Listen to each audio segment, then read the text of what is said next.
Good evening, everybody. It's 6 o'clock, so we will go ahead and get started. Welcome to the January 25th, 2024 Public Safety Funding Learning and Listening Session. This is a special meeting of the Grants Pass City Council, just dedicated to one topic here, to learn more and to help the community learn more about what's been going on with our public safety funding and some of the options that the council has been considering. We have been talking about this very frequently over at least the last 3 years that I've been mayor, and I know that this has been an ongoing conversation in the community for many, many years. So with that, let's get started with our city managers going to be presenting some information and outlining the format of tonight's agenda. Take it away, Aaron. Thank you, Mayor. Good evening, Council, staff, members of the public.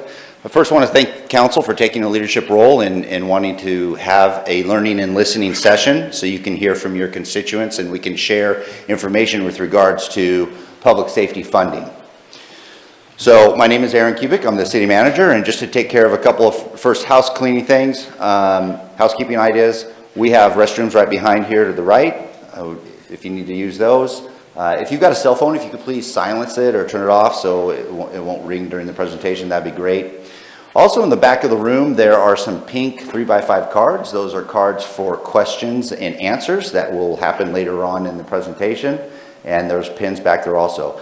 So feel free to get up and take some of those cards. If you have a question throughout this presentation, you can go ahead and write that question down and provide your questions to Karen Firk, our city recorder, on the back corner there. She will categorize those and bring those up to me so we can facilitate the question and answer aspect. One thing with the question and answers, we did receive a number of questions in advance of today's forum. We have categorized those, put those together, and we'll start with those first. So maybe that you want to hold off on your questions because the question might have already been asked and we're going to go through those tonight. But we will continue with questions until all of your questions have been answered before we move on to the final aspect of the meeting. So the agenda today is we're going to just provide some background on why we're here today. Why are we talking about public safety funding and what does that mean to you? What does it mean to the organization? We'll discuss the issue. You'll hear from Chief Hensman with regards to police, Chief DeLonge with regards to fire. We'll discuss our previous efforts on how we've addressed public safety funding. We'll discuss our funding need, funding options that have been discussed at the council level. What is council focusing on after we have looked at all of our funding options? Provide an opportunity for questions and answers so we can learn from each other. And then in the end, we'll conclude with what does council need to know after we've shared all of this information, where you'll have an opportunity to provide some public comment to council with regards to moving forward in the future. So I'm going to start off just with the issue. What is the issue? Why we're here? We're here because there is an issue with funding when it comes to public safety. It's a relatively simple issue. The issue is that expenditures are outpacing the revenue that's coming in. And that's what this first graph highlights. Expenditures are in the orange, and the revenues are those bars associated with that. And the primary revenues that public safety receives comes from the permanent property tax rate, the local option levy, and some small amount of some other public safety revenues that we receive. There has been a gap, and how has that gap been filled? This is a great graph that I think really defines it even more. Picture each one of these pie charts as just a picture in time, starting out back in 2012. So in 2012, public safety was funded by three main categories. 65% of the funding for public safety came from our permanent property taxes. All of your permanent property taxes goes to public safety. Above and beyond that, we've been operating for over a decade with a public safety levy. Over the past 10 years, that public safety levy has been at $1.79. That represents 26% of the budget. And then there's other miscellaneous revenues that come in that help support public safety at less than 10%. Back in 2012 and 2013, we were looking out the front window of that car and we were seeing that at some point in our history, in their future history, around 2015, 2017, there may be a discrepancy of revenue and expenditures when it comes to operations of public safety. And we started to have discussions at a policy level on how to address that potential future need. In 2017, that need hit, where you see a very small little slice of a pie, it's red, that's 1%. That's where the general fund needed to step in and start helping public safety stay whole.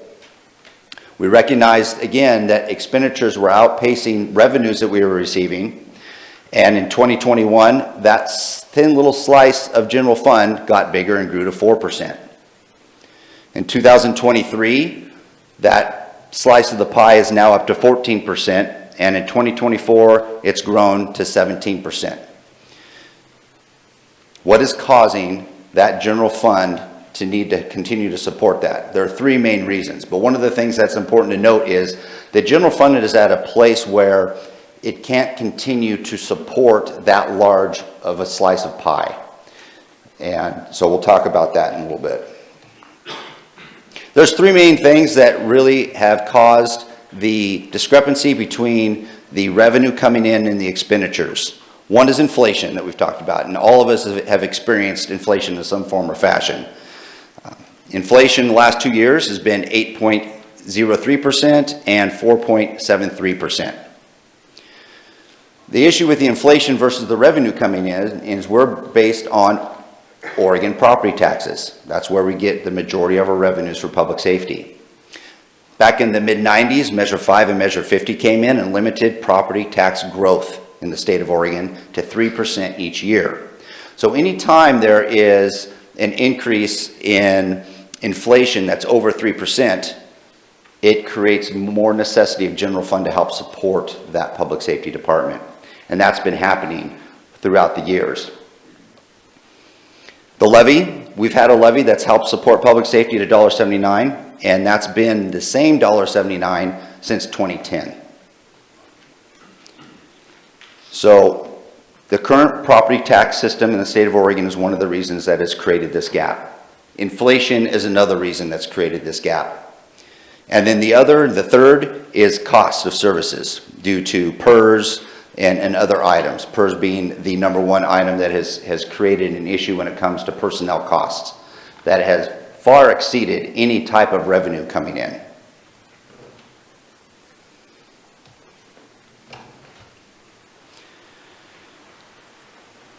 Besides the revenue aspect, just like your household, if you've got more money going out than you've got coming in, you have an issue. And that's what we have right now with the City of Grants Pass.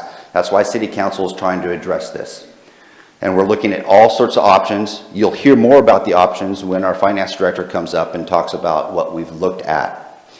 But besides just the hard numbers, there's another piece of it that I think is extremely important, and that's the personnel and the personal aspect of it.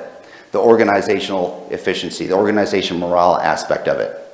As city manager, I can tell you I've talked with, I've listened, I've seen in the eyes of my colleagues, we're tired.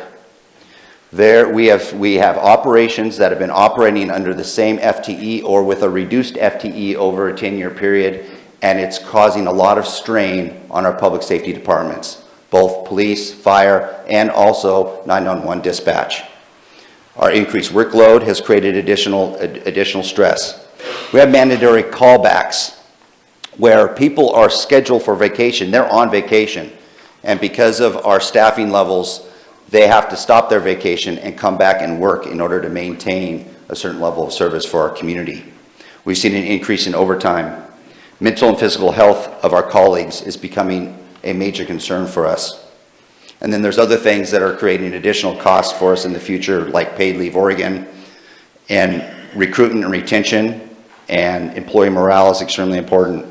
And then also time to onboard new hires. Whenever we lose either a firefighter or a police officer, it's months before they're ready to go. Sometimes it's over a year before they're ready to go. So it's extremely important for us to make sure we have good succession planning. We have the ability to recruit and retain quality colleagues. With that, I'd like to pause and bring up Chief Hensman to talk a little bit about the police services that we currently provide to you. Chief?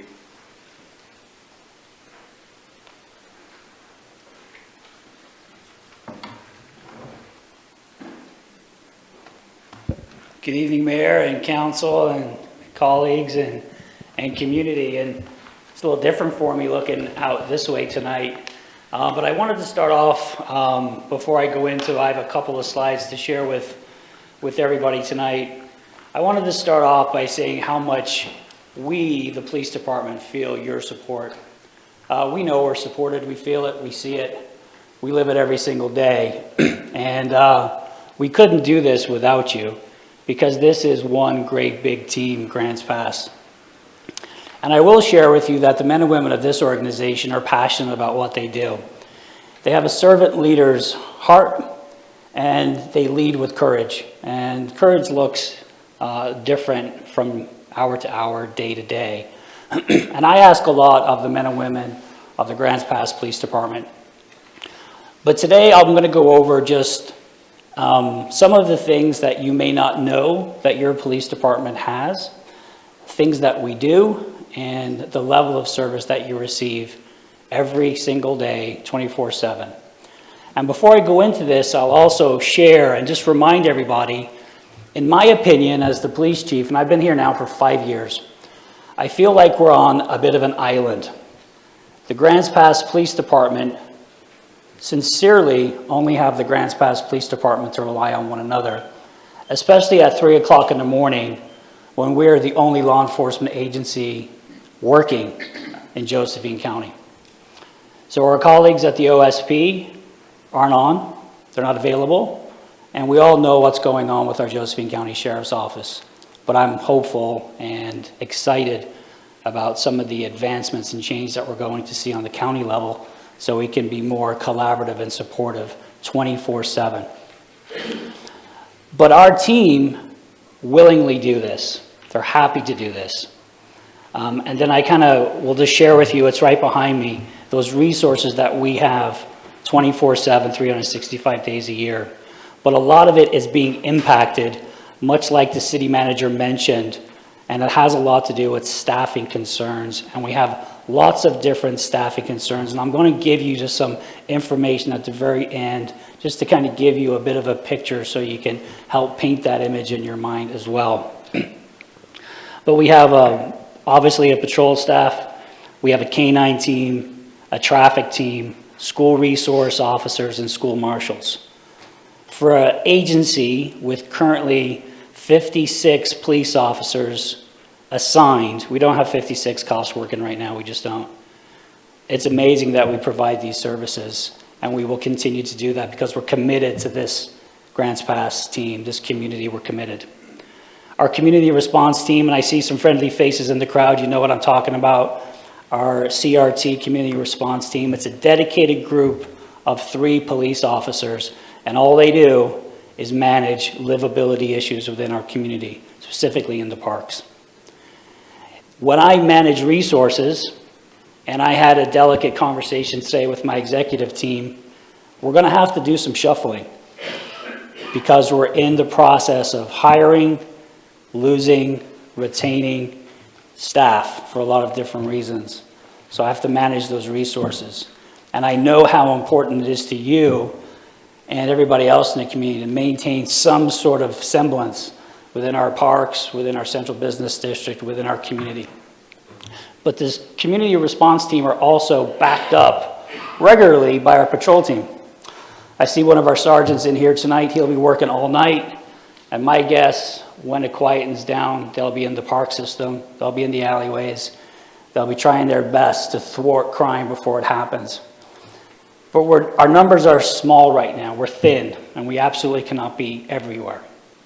We'll talk about calls for service. On average, we answer about 54,000 to about 60,000 calls for service per year. And that's a mix of calls from you all, but also proactive calls from our police officers. And I expect our police officers to be out there conducting proactivity within their call volume, within their beat, meaning contacting people, stopping cars, speeders, etc., suspicious behavior, etc. That's what you want us to do, and that's what we need to do. Unfortunately, right now, because of our service levels, that's becoming harder and harder to do. Our teams right now average about 9 arrests a day. I'll read some more numbers later on through this, but when you think about it, when you have about 6 police officers working a patrol team, and they're arresting 9 people a day, it's a big number. A lot of paperwork goes with that. Investigations take a lot of time. Because we have an authority to take somebody's rights away, so by golly, we better be doing it correctly. We do not look at our responsibility lightly, so it has to be done right all the time. And then another part of it that we forget about is there's an awful lot of paperwork that goes along with it. So I look at my team and I look at Sergeant Williams in the back, and we just need to get it done. But we have to be really cautious on burning out our men and women, because we don't want to lose them to other organizations that are pretty full and have robust staffing and or a different level of crime in their communities. Investigation speaks for itself. If you've been paying attention to the news over the last 6 months, you've seen that we're incredibly busy. In 2023 alone, we were involved in not 1, but 2 officer-involved shootings.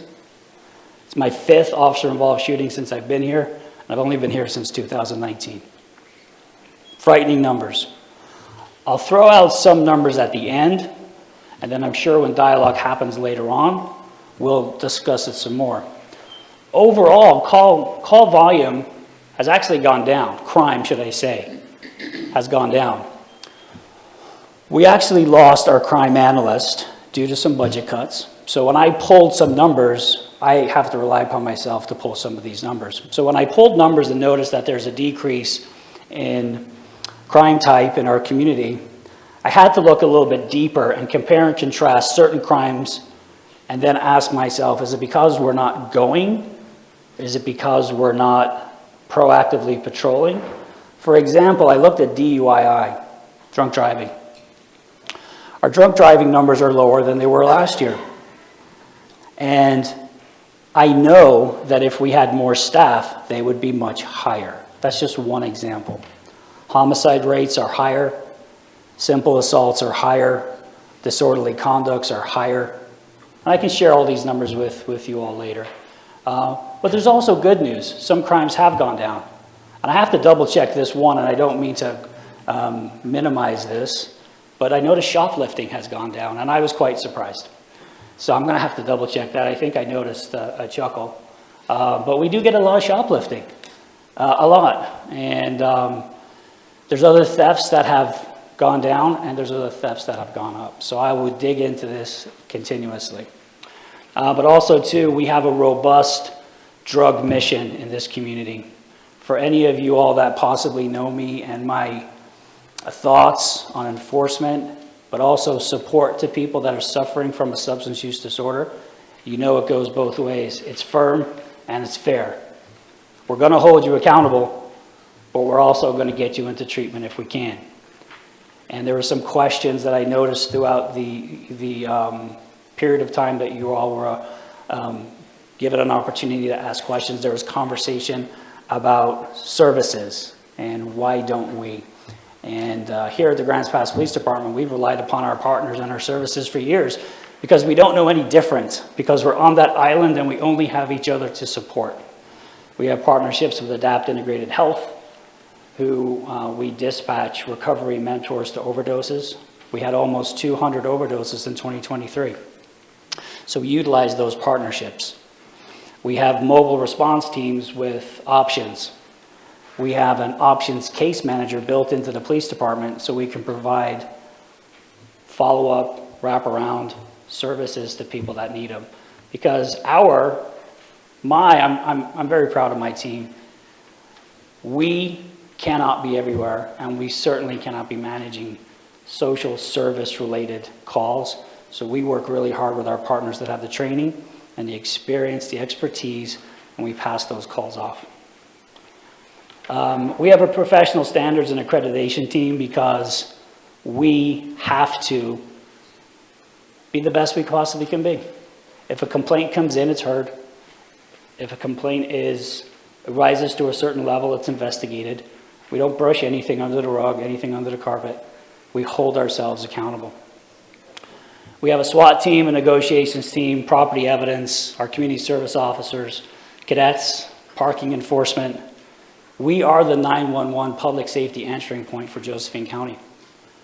The men and women that work in there are incredibly busy. This is a job I know I could not do, and I'm awfully proud of them.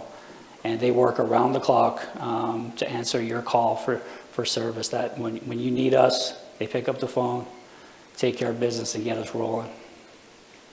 And then our record specialists, we'd be lost without them. We talk about the overwhelming amount of cases. So imagine with every single case, there's an overwhelming amount of paperwork. And the professionals in our front office, our record specialists, manage a lot. I don't know exactly what the number is. It's a lot of paperwork. And then our call takers, it's something new we were able to bring on board this year. So we will now have call takers that will work alongside our 911, emergency communicators, or dispatchers, and that will help alleviate some of that stress. That is just a short snapshot, and I've probably got over my time already with your police department. But I want to talk about 2013. We had an estimated population of about 35,000 and a call volume of about 45, 46,000. The slide's right behind me. Before my time, my former colleague did a ICMA study to see how are we doing, where are we at? Do we need more, do we need less? What can we do better at? Give us suggestions so we can be that best practice agency we say we are. And the study was conducted by this group, the International City County Management Association, and there's a Center for Police Excellence. And they came in back then and said, in 2014, Chief, at the time, you need 60 cops. So in 2022, we had an estimated population of just under 40,000 with about 56,000 calls. And effective January 1 of this year, we have 56 cops. But how did we get here? So when I arrived in 2018, we did have 58 cops, just a couple away from that 60 sweet spot, although I knew right away we needed more. But you can't, if I don't have the money, I can't bring those cops on board. So we knew we were going to continue to do more with less. And we're okay with that. We're going to give it our best. My team, they don't do anything lightly. They go all out, and they believe in giving the best service that we can to this community. But we started off with 58 police officers, 19 dispatchers, 8 record specialists, and the 5.75 CSOs you see there was basically 6. We had a CSO who was retired, and he didn't need specific benefits, so he worked on a kind of a 3/4 pace for us. This man's still with us on an on-call training position and helps us out every now and again. He's still a wonderful addition. And we had a crime analyst. And the crime analyst piece is incredibly important because when I came on board here, I knew how can we provide the best service? Well, we got to know what's going on in our community. So we developed what we call an intelligence-led briefing model. It's much like CompStat that you see in bigger cities. It's essentially just bringing all the data together, bringing all the minds together, figuring out what a strategic action plan looks like and going after it. Figuring out who are our suspects, who's breaking into houses, who's breaking into cars, who's doing all these things that we don't want them doing in our community. So how do we catch them and hold them accountable? Now that I don't have a crime analyst, who's absolutely amazing, by the way, we have to fend for ourselves. So it's difficult for me to take this on, but we figure out, we do our best, and I pulled some numbers today too. So in 2024, we have 56 police, 18 dispatchers, so we lost a dispatcher along the way. We lost a records specialist along the way, and to budget cuts, and I understand absolutely why. This is why we're here today. We're down to 4.5 CSOs, and there are community service officers. And our community service officers, they literally just take everything a police officer can't manage. From traffic control to picking up abandoned campsites and parks to traffic accidents. They're jack of all trade. They just kind of do it all. And we'd be lost without them. And we could use a lot more. And we don't have the crime analyst. So as we go through this, and I share with the city manager and the council, and I so appreciate the support from the council and the mayor and the city manager and the team. And I heard the city manager mention he looks into the eyes of his colleagues, and he probably is talking about me sometimes, because I feel tired.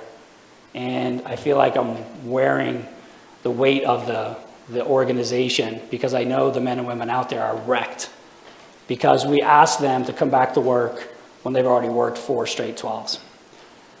And then kind of we don't ask, we just kind of tell. We have a force hire list.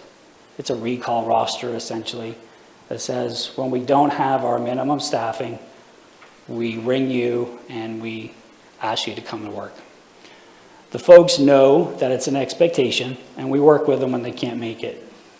But I'm confident when I say this, there's not too many cops in the Grants Pass Police Department that haven't been impacted by force hires on the regular.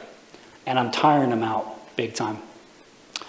So then we talk about a lot of the critical incidents that we manage, and we manage a lot of critical incidents, a lot. And just think about the manpower it takes, the teamwork and effort to manage an officer-involved shooting like the one we had just back in December, where an individual shot at deputies, and you could probably read about the rest, and my guys were right there as well. And then the M Street incident that happened a couple months before that, you can probably read about that too.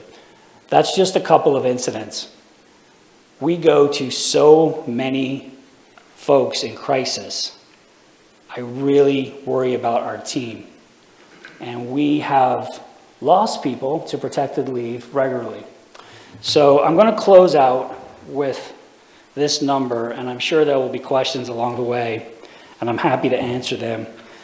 We provide a city manager report monthly to Mr. Kubik, and in December, the report said sworn personnel had an operational effectiveness of 74% based on the realized strength of 42 to the budgeted strength of 57. Here's the part that is just a fact of life now, because the world is changing, and especially the world of policing, where we have to look at the wellness of our police officers, our dispatchers, our record specialists, our professional staff, and everybody. 4 officers on light duty. My guys get in fights and they get hurt. 2 officers were off related to an officer-involved shooting. 6 were in training status, and 3 were in pre-employment background phase. City manager mentioned it can take a couple months to hire police officers. It takes a couple months just to hire police officers. That's barely the beginning. It takes about a year to get them hired and fully trained and get them out there operating solo, by themselves, the way we need them. When you give somebody a gun and a badge, you better make sure you train them properly. So we got to send them to the state academy. Then we bring them back here and we put them through the paces with field training officers. And it takes a lot of time. And not everybody makes it. And that's okay, because not everybody is built to be a police officer. So I wanted to share that with everybody tonight. And I'll close by saying thank you to this community, and thank you to the mayor and council and my teammates for all the support they provide this police department. With that, I'm going to introduce Fire Chief Randy DeLonge.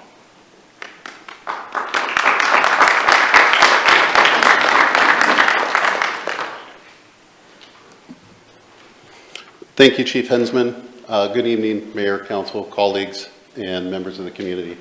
And I want to reiterate, I thank you for coming out and helping us work through this and listening to where we're at and helping us go forward for the future.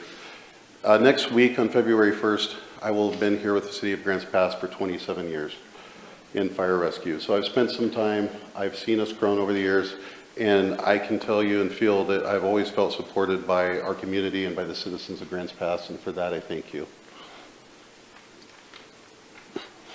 Little background for Grants Pass Fire Rescue. We'll talk a little bit about our department staffing level. So our current staffing is, we've got 6 admin folks, 24 line personnel, 3 prevention. Our daily suppression level is 1 battalion chief who presides at the Parkway Fire Station. That person is responsible for overseeing all shift operations, and they are the primary person that leads our larger emergencies when they come in during the day. We've got 3 lieutenants, 1 at each of the stations. Their primary role is they run the engine companies. They're really our leaders on the ground when they're showing up to the scenes. Oftentimes, especially at Hillcrest and Redwood, they're going to be there before the battalion chief. They're going to be making critical decisions that are important to the outcome of any scenario they give. And they work really hard to provide the best level of care and assistance our community can get. We've got 3 engineers assigned as well, 1 for each of the stations, and then 2 firefighters, 1 at Parkway and 1 at Hillcrest. That's if we're fully staffed. The reality is very few times are we actually fully staffed. More often than not, our staffing level is going to be the battalion chief at Parkway with a lieutenant and an engineer or firefighter there, a lieutenant at Hillcrest with an engineer or firefighter, and a lieutenant at Redwood with their engineer or firefighter. So meaning that during the day, when we get a fire that comes in and the engines come out the stations to roll down the street to the incident, you'll end up with a battalion chief and then a total of 6 additional personnel going to that.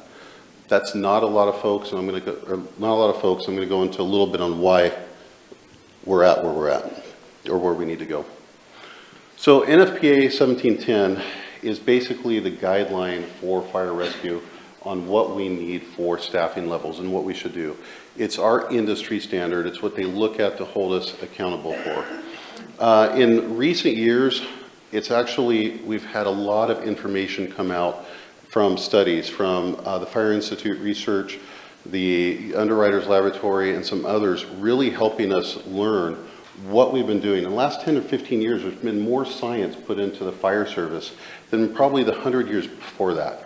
And we're getting so much good information out there, and now we're knowing exactly where our techniques are working, where we need to improve, and how we can do better. Our number one thing when we show up to a fire is life safety. We want to make sure that we're there. If someone is inside the house, if they're not able to get out, that we're able to go in, bring them out, and also provide the appropriate level of care for them.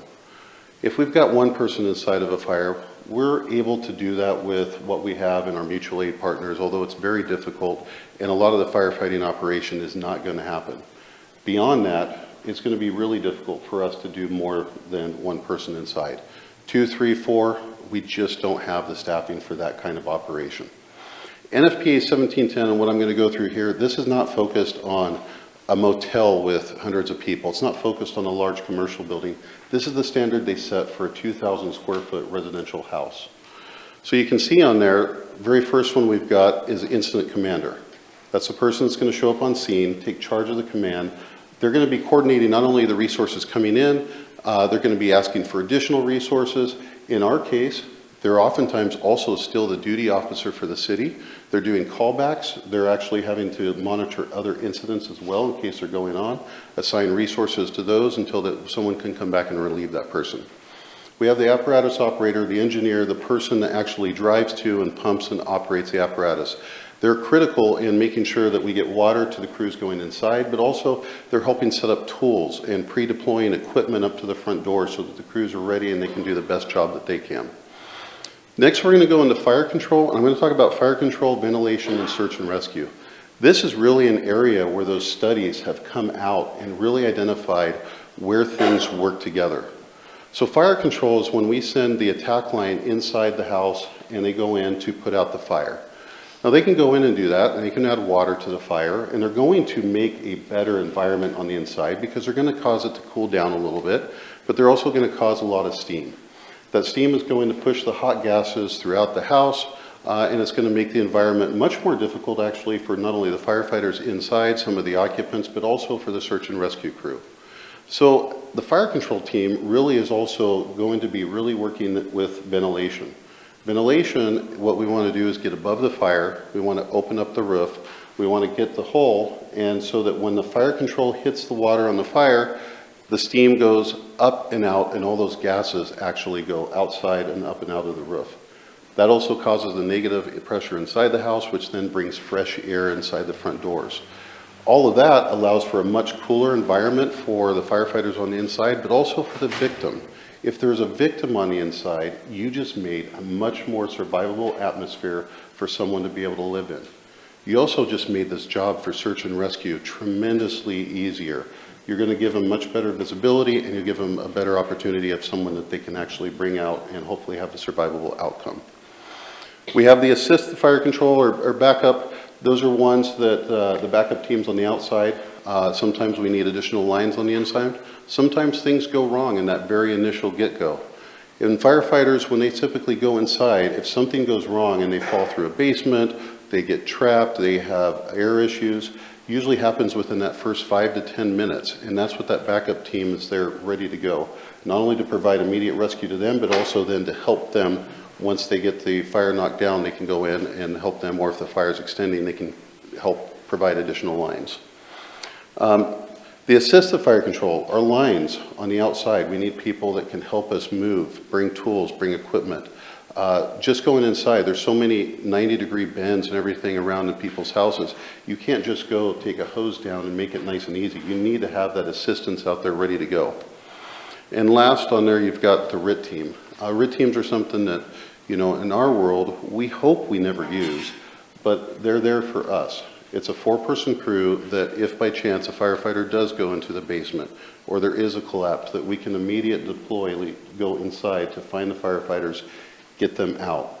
Our firefighters, when they go inside of a structure, they're wearing upwards of 50 to 70 pounds of gears with tools and equipment, SCBA. They're not something that is easy to maneuver and just bring out of a building when something happens. That's why we need 4 people in there to be able to actually work together as a team and get them out to the outside and hopefully have a successful outcome there. One thing I didn't mention there is on rescue. So when we're putting inside people that go in or for search and rescue, we've got 2 people listed there. That works if you're on a single floor or if you can go inside the front door. If you're on a second floor and we're doing a vent and a search through a window, you need additional personnel to hold the ladder. So it is very labor intensive. And again, our focus is on the life safety part of it. That's where we're needing most of these personnel. So to get to 1710 staffing levels, we need additional personnel to do that. This isn't something that just us as the fire department has come up with. I've actually got several studies. I found one back in 2002 that its recommendation increased the engine company staffing to 4. Our most recent recommendation was in 2018 from a company called Matrix, recommending that we add 12 personnel so that we can start to meet some of these levels. Since that time, there's actually been changes to NFPA. They've added additional personnel, mainly to the RIT, recognizing that 2 people in a RIT team cannot single-handedly take 1 firefighter out by themselves. They need additional personnel to do that. So the 1710 is what we're going to use as our guideline, is what the Matrix studies use as our guideline, and that's our goal and when we want to get there. We also do recognize that we just can't do everything here. We do need to rely or utilize some of the help outside. So this isn't just all on the backs of Grants Pass to get to that level. Going and adding the 15 additional bodies only gets us part of the way there. In order to get to the 16 personnel, we are still using our mutual aid engine from Rural Metro, which will give us 1 engine with 2 personnel and a battalion chief. The other thing we're also using is off-duty chief officer callback. During the last year, we were able to identify that on our fires, we're able to get about 1.3 of our chief officers back, which is only 2 to 3 of us at any given time, to the emergency to respond on that first alarm to help out. So we're utilizing everything that we can together to get to that level, with again the goal to make it safer not only for the citizens of Grants Pass, but also for our members of our community. And the last I want to just leave with is our folks are also tired. We've had a lot of turnover since the time I've been here. In fact, a little over a year ago, I was with Medford Battalion Chief, and they were commenting, I think at that point, they had 27 firefighters that had come from Grants Pass. 27 working over there that had started over here. We've had 2 that have went there since then. This has really left our current middle ranks low. What that means is my lieutenant corps, I don't have a lot of seniority that's below them. I don't have a lot of experience. And I don't have a lot of people to fill that gap. For that reason, my lieutenants are getting in a lot of forced hire overtime.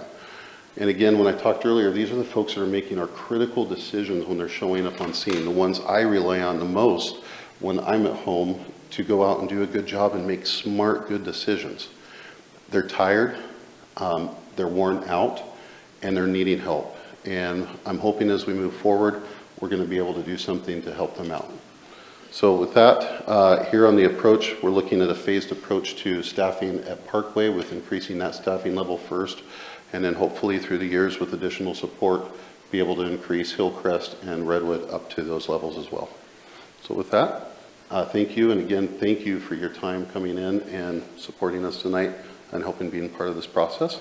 I'm going to turn it over to Finance Director Rowley.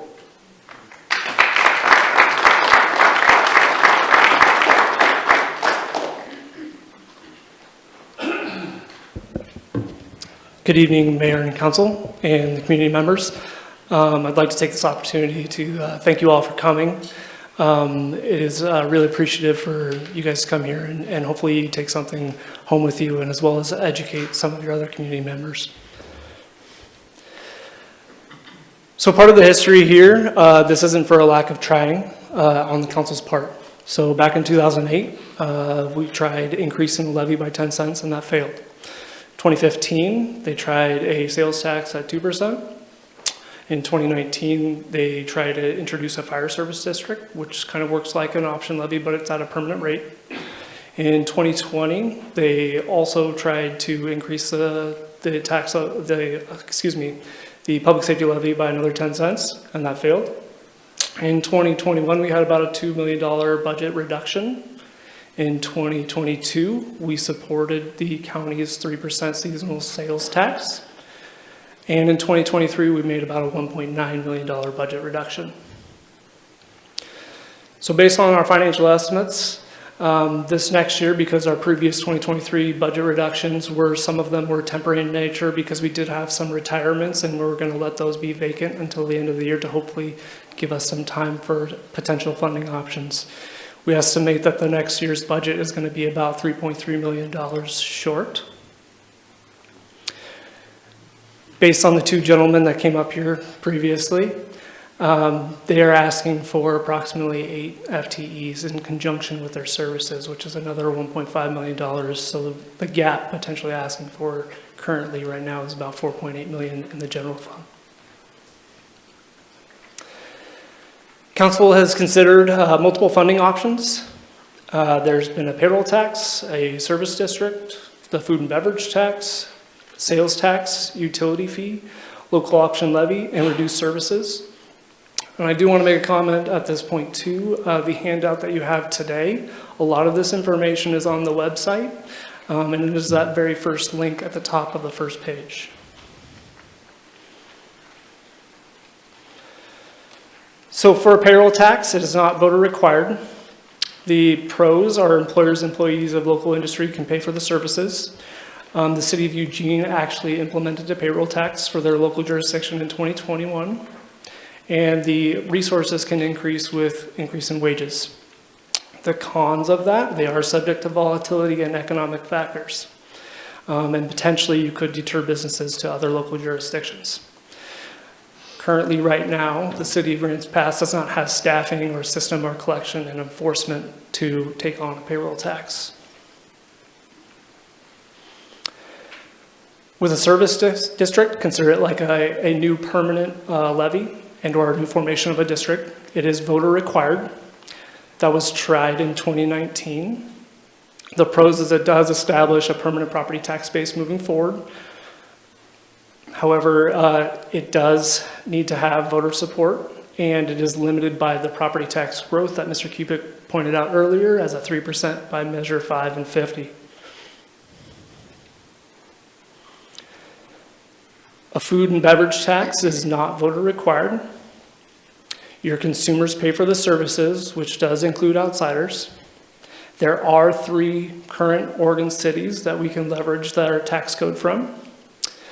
The cons, obviously, they are subject to volatility. As we look to our neighbors to the south in Ashland, you can look at their financial reports, and through COVID, they did see a large decrease in revenues through this tax. And again, the city right now currently is not set up as far as staffing, system, and collection and enforcement of this. So with a sales tax, it is not voter required. This has been tried once locally at the city before and then in conjunction with the county. So consumers pay for the services, which does still include outsiders. This has actually a wider base of taxable items, which does include all of the food and beverage taxable items. The cons is, again, it is subject to volatility and economic factors. We don't necessarily have the staffing, system, collection, and enforcement. And there is a bit of a timeline to implement this, as we potentially would be the first in the state to implement.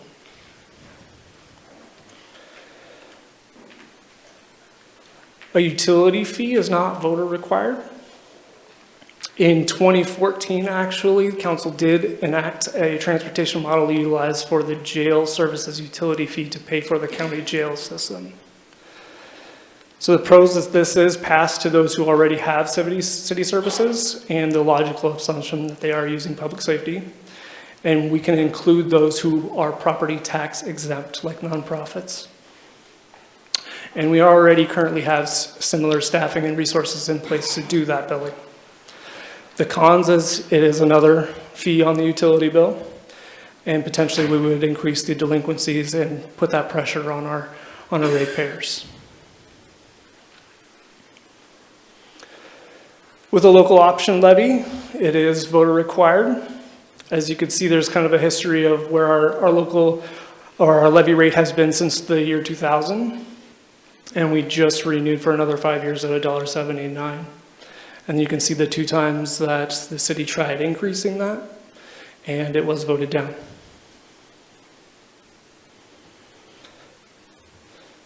So the pros for a local option levy, it has been consistent and voter approved since 2010. We currently are receiving about $7 million in property tax money due to that 179. The cons is it is temporary in practice, and it is a maximum of 5 years, and we have to go back out to the voters every term it ends. And it is subject to future property tax compression first in the event that we hit that.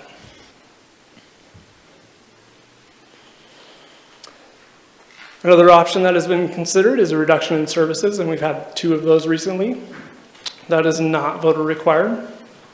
Recent history would show we did a $2 million budget cut for fiscal year 22 in 2021, and we did another exercise recently for $1.9 million in 2023. So the pros of this obviously is there is no requirement of a new revenue and or burden on the community.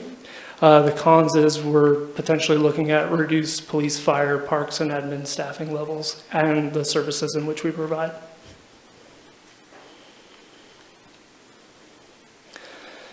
So a little bit more focus, and probably why all you are here tonight. The food and beverage tax, the methodology is to be determined. A rate potentially, if we were to go down this, is to be determined. An estimated revenues is about $3.9 million a year at a 5% potential tax rate, which 5% is the same that Ashland has currently. And examples are food and beverage prepared for immediate consumption at a restaurant, grocery store, diner. And so again, with the parameters, we kind of loosely based our estimations off of the city of Ashland's code model. But that doesn't necessarily mean that our council have to go 100% with that model.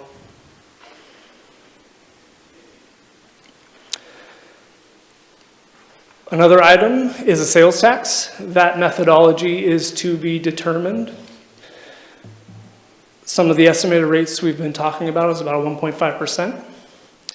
The estimated revenues are between $4.6 and $8.3 million per year. And that has to do with potentially some of the things that are taxable and not taxable and what you use and don't use.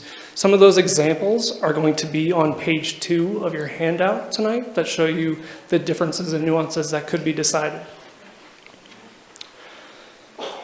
So for some of these revenue estimations, I use the 2015 criminal justice as parameters, which is loosely based on the state of Washington's code.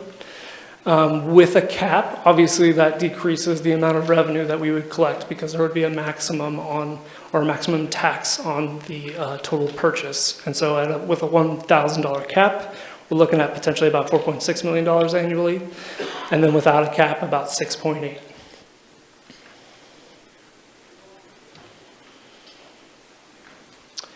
The utility fee, we've kind of settled into the transportation model, which again was previously used in 2014 for the jail services fee.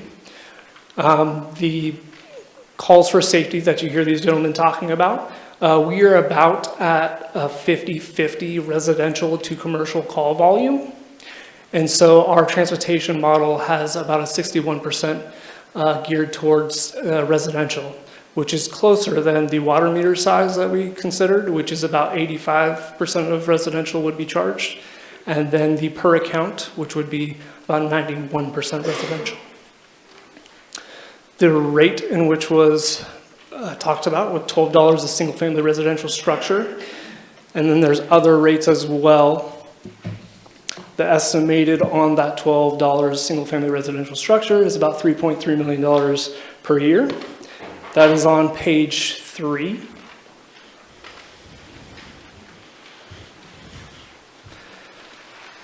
And I'll briefly go through what that $12 rate structure looks like. 80% of our accounts, approximately, are single-family residential in the city of Grants Pass. Another 10% are multifamily, which leaves the rest as commercial. Of the commercial, about 91% of the commercial accounts reside in a commercial A status. Now, what is a commercial A status? It's a little bit more complicated, and that's on page 4 of your handout. In theory, everybody could be a commercial A. Commercial A is defined as the type of business you are and the number of trips you garner for your type of business, which is based on a study, and it's based on the square footage of your business. You can also back into potentially what your charge is on the website, as there's an example on your current utility bill that gives you an example of where to find that and how you get charged and where you potentially fit into those classifications.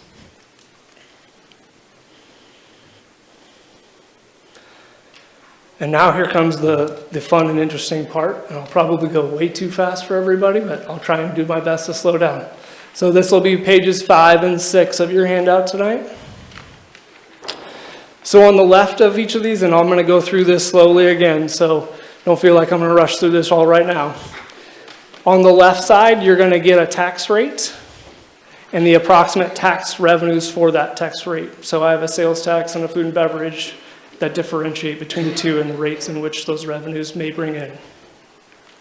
On the top, there's a public safety utility fee in the revenues. So the most common rate is the single family at the top because that is 80% of our accounts.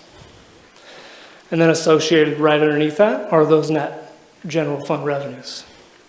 So by combining these revenues, you can kind of find yourself into the middle like chutes and ladders and potentially find a funding source of where we may get. The colored years at the bottom and throughout the grid in that diagonal fashion are the projected funding needs with staff recommendations for the next 5 years of added personnel.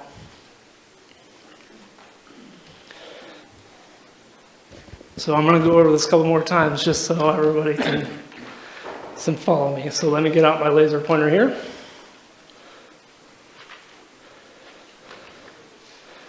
Okay, on the page 5, we have our food and beverage tax on the left here. Here is your tax percentage, and with that potential tax percentage, the approximate food and beverage revenues, as it would be by itself.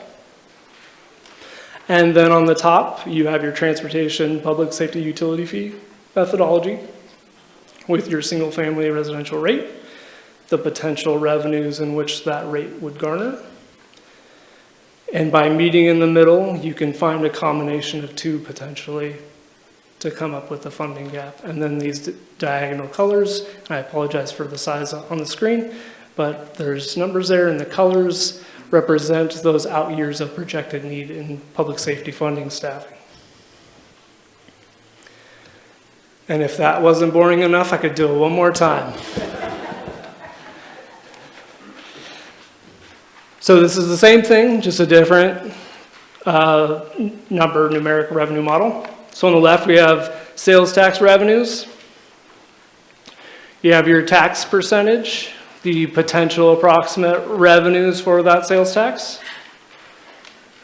And at the top, same public safety utility fee methodology with a single family residential rate and those approximate revenues. You have your 5 years of the potential projected output of needing to increase FTE over those next 5 years.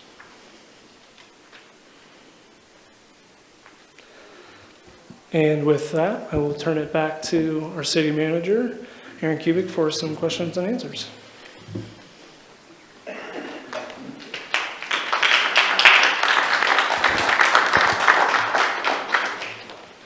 Thank you, JC.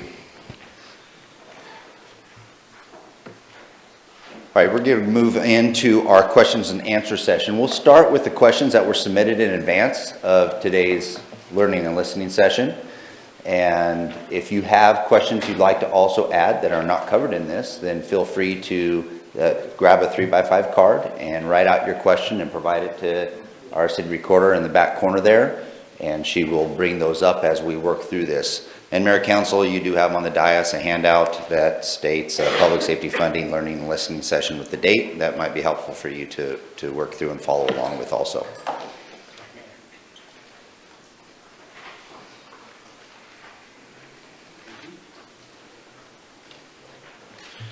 Okay, so let me move into, I actually have a spreadsheet here that shows the questions. All right. All right, question number 1. How does the level of service and cost for public safety in Grants Pass compare to other cities in Oregon of like size? Might be a good question for potentially our finance director. Yeah, and forgive me, a lot of these questions are going to be geared towards me, so I've written a lot of notes down. So I'm going to be looking down, even though I am addressing you as a public. So looking at one city's budget for police and fire and comparing with Grants Pass may not give a like-for-like comparison due to the differences in types of service and level of service defined by each community. What you'll find out in the state is some communities have recognized the need for a higher level of service requiring an additional funding source. Our largest cost for public safety is personnel, and the city through salary studies and collective bargaining trying to maintain a competitive salary. And then from that covers sort of the costs associated with it, but what about like service level? Chiefs, do you have anything you'd like to add? Yeah, and this is a really great question for the community to kind of take in because there's no perfect answer for it. I think professional law enforcement over the years used to do things per 100,000 within cities or 1,000 within a city and kind of come up with a number, whether it be 1.5 or 2.5 police officers per 1,000 or whatever that number would look like. But it really depends on the community and what the community needs. You have to look at the population, you have to look at the service level, you have to look at the type of crime. And when I spoke earlier, we talked about the ICMA study that was done back in 2014, and they recommended 60 police officers back then. So I think as a leader within this organization, I have to look at what's appropriate for here. And it's also important to compare and contrast it to other cities, of course, to see what they're doing. You can't negate that fact. As we look to our colleagues to the south, Jackson County, they first of all have a much easier time hiring and retaining and recruiting police officers than we do here in Josephine County, just merely because of the pay. But also too, when you compare and contrast, and I don't know off the top of my head, like Medford PD, for example, but when I compare police departments in my head in Southern Oregon, I think about the police officers here and what would be a like agency, and it would be Medford. And I think if you were to compare the citizens here, it's like 40,000, to Medford, I think it's 90,000. They have over 100 cops. I think they're looking at adding some more too, maybe into the 110 range. and we have 56 cops. I'm confident we pretty much work the exact same level of service. They have a lot of issues there. We have a lot of issues here. I've never quite done the study to see if we're working more than they are. But I can tell you, just anecdotally speaking, we've had a police officer come back to Grants Pass from the city of Portland and said we were too busy. So I think that gives you some kind of a picture on what we do here. And for those of you out there in the crowd that might know some of my background, I came from the city of Las Vegas and worked in Las Vegas for several years. And sometimes I think my guys think I'm joking with them. I feel like I'm working in Vegas when I'm here in Grants Pass. You know, Vegas is not just all the glitz and glamour in downtown. There's lots of communities there.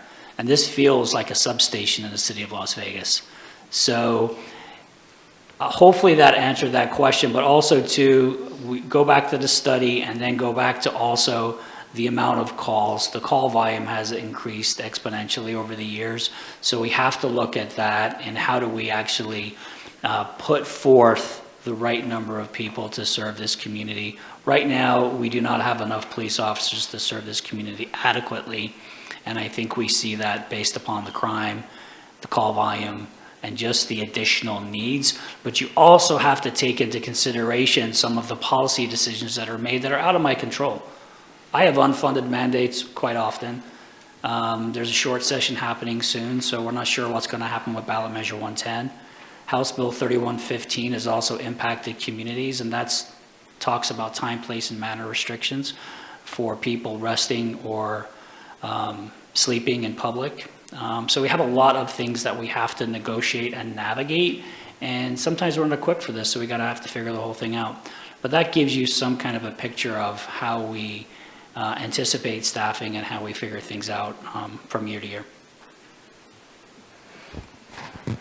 Yeah, on the fire side, as far as level of service goes, in the time that I've been here with Grants Pass, we have significantly grown in the amount of calls and the responsibilities and things that we have taken on as local fire.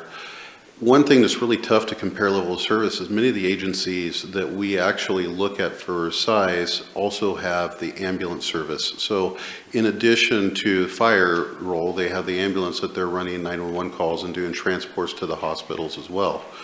Here we don't have that, and we are extremely busy when we start looking and comparing the fact of other agencies that I know of around the area that don't necessarily have that ambulance service.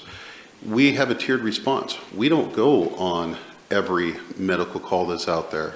That's another thing that makes it difficult. Some of the areas that we are looking at, they do go on every medical call, from a stub toe to a cardiac arrest. We go on what's called the critical calls, so chest pain, strokes, diabetics, those where we've determined ahead of time need more help than just what two people on an ambulance. Those calls that are going to be above the BLS level and require a higher level of care or more personnel to care for them. When it comes to the fire side, the one thing I have known is I'm looking out there and trying to figure out staffing-wise, how do we compare to other agencies? And so far, I haven't found one yet that we're comparing to two-person staffing. We're looking at agencies, look over in Medford, they run similar styles of calls that we run over here in fire. They're going to four-person crews. Jackson County District 3, Klamath Falls, they're running three-person crews, and that seems to be pretty common amongst the ones that I've looked at, is they're running three-person staffing and or moving to the four-person staffing in order to do the same objective that we're looking at, is meeting that NFPA 1710. It sounds like a lot, but at 2 o'clock in the morning, if you have a fire and you have a couple, say, kids that are trapped inside that house, what you have rolling in on those engines in that first 10 minutes is what's going to make the difference, not only with the rescue, but the care that you give those folks in getting them to the hospital. And I think that that's something that's important. It's not about just getting a person out of the building and onto the front yard. Our goal when we're looking at life support, whether it's a rescue from a fire or a cardiac arrest, a successful win for us is when the person walks out of the hospital whole and has a functioning life as they're moving forward. So those are the levels of services we're looking at trying to go to and trying to meet, and definitely on, engine company size, we seem to be below our comparables. Thank you. Going through some of these questions, some of them are definitely operational or financial in nature, and some of them are policy in nature, so council may be also respond to some of these questions. Question number 2, why not offer the voters a permanent levy that is well thought out, appropriate for future, especially with the recent success of Josephine County? It could be potentially a policy one. Is there a council member that would like to take that answer on? Councilor Lois? Okay. Lovelace, just correcting. I just want to say that when we looked at what the amount would be, it was double. When we looked to get where we're at, you're talking about going from $1.70 to $3.60. And we knew that wouldn't pass. I happened to be the person who was in charge of the PAC when we went for $1.89. And we fought hard for 10 cents more. We fought hard. I mean, anytime you go out for a levy or you go out for something, you're talking $10,000, $12,000 and a whole bunch of people to kind of go out and hang door hangers and do all those sorts of things to get those things going. You get tired. And when you fought so hard for $1.89 and it was voted down, you get discouraged. And this is my 8th year on this council, we went out to try to get the water fee, the transportation fee off of the water bill and put it on a sales tax and put it on a gas tax because we knew what was coming, because we knew we were going to need a water treatment plant. So that was the first thing we wanted to do, and that was voted down. And that's not up there, but that was voted down. So we've gone through, everything that we've tried, and it's gone 8 years, and here we are. So when I hear people say, well, gosh, all of a sudden, how did this happen? It's just like, no, this has been a process. And it started clear back in 2015, 2016. And there have been many things. And so that's basically why, is that we knew that was just, we knew what the people accepted. People accepted $1.79, and we knew we were going to have to go to another source.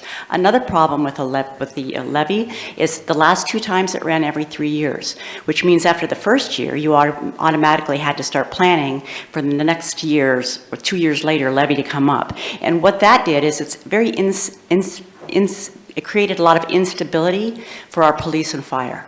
And I can tell you that in the firefighters and the police that I've talked to, it wasn't necessarily that people in Medford don't necessarily get paid more, but what they do have is they have a stable funding source for public safety, and that's what we don't have here.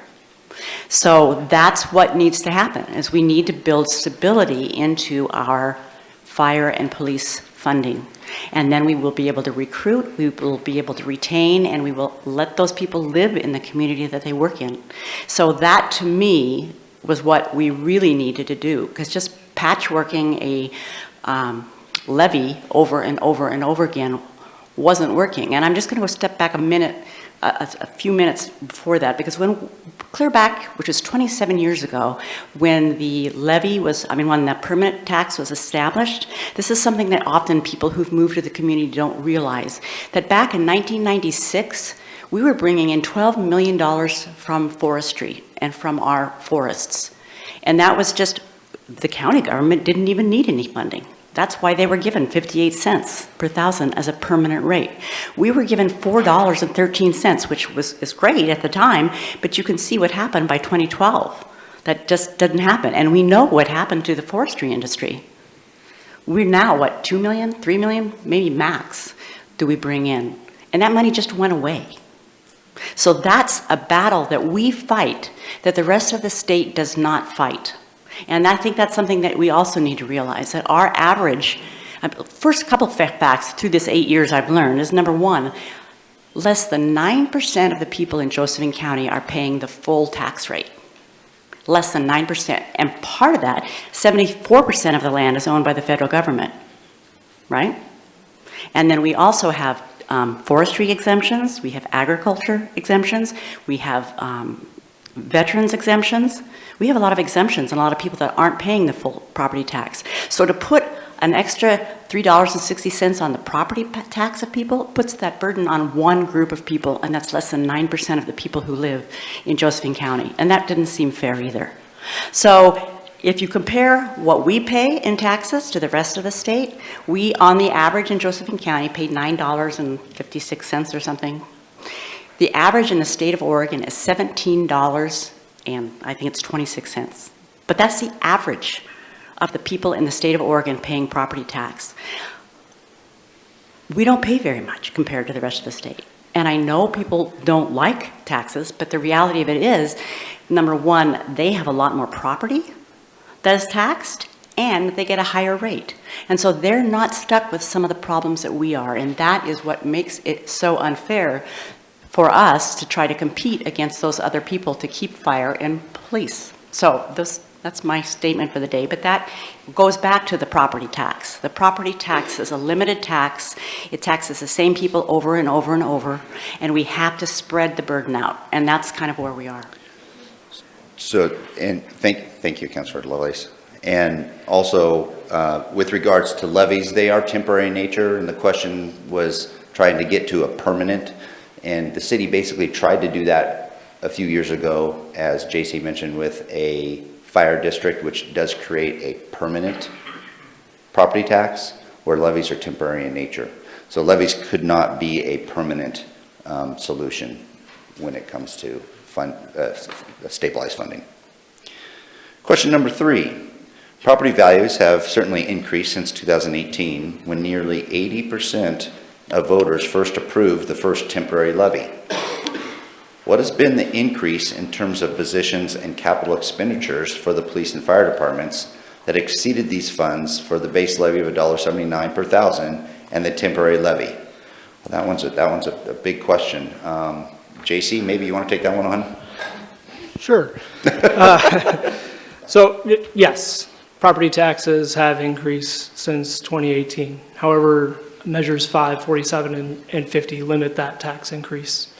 So as a maximum, it's 3% annually. Mathematically, we are behind in these last 2 years when you consider inflation at 8% and almost 5%.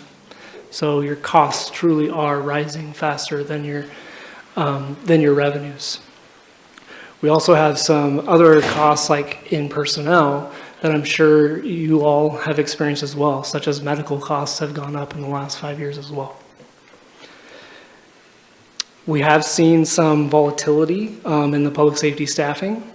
From a budgetary basis, we have reduced some of our equipment replacement, building maintenance, and staff to help balance our budget. Thank you. Question number 4 that was submitted. Why are we not considering other services, such as mental health specialists, that are trained to intervene with mental health emergencies and other types of community services that would free police from daily duties? I think Chief Hensman, you sort of touched on that. Do you want to highlight that any further? Yeah, absolutely. And again, this is a really great question because I don't think a lot of our community know what I'm about to say, and I'm really happy to share. We do think about this all the time, but the city doesn't stand up mental health services. But I believe it's my responsibility to find out ways to work with all partners within our community so we can help people and guide people into the correct services. Because we all know that people suffering from, fill in the blank when they're in crisis, a lot of times, who do you call at 2 o'clock in the morning? It's the police department. We got to come out and we got to take care of it. But we've done several things over the years to develop really robust, wonderful working relationships and partnerships with groups like Options for Southern Oregon. You may not know that we have a mobile crisis response team, and we've had a mobile crisis response team for years. We also have, and I mentioned this during my presentation, we have a case manager who is paid for by Options for Southern Oregon. However, she is embedded within the police department. A lot of police departments don't do that, but we do that, and we have a case manager built in. And this particular person, this case manager, works directly with our community response team regularly, dealing with people that are less fortunate than you and I. Also, too, I wanted to touch on our sobering center. That was the brainchild of a lot of smart people long before me. And we are, I think, one of 3 communities in Oregon that have a sobering center. This is a blessing for our community to have such a center in place, because what that does for police officers, we may come across somebody that is, let's say, out of control due to alcohol downtown, and we have other options than taking that person to jail. I would much rather take somebody that's behaving poorly because of alcohol to the sobering center and not take them to the jail, so we can avoid that criminal justice piece that's really not necessary, bogging down the system. But also too, and I think you all heard me speak to our partnership with Adapt Integrated Health. We went out and we asked, hey, can we get this partnership together? Because we know we have a problem with people overdosing in our community. We know we have a problem with people dying in our community. And frankly, we're all sick and tired of it, and we want to see what can we do to help people. We absolutely do not want to see people die in our community, but we also want to see how can we guide them into some sort of a treatment, some sort of a service. So we dispatch recovery mentors to all overdoses.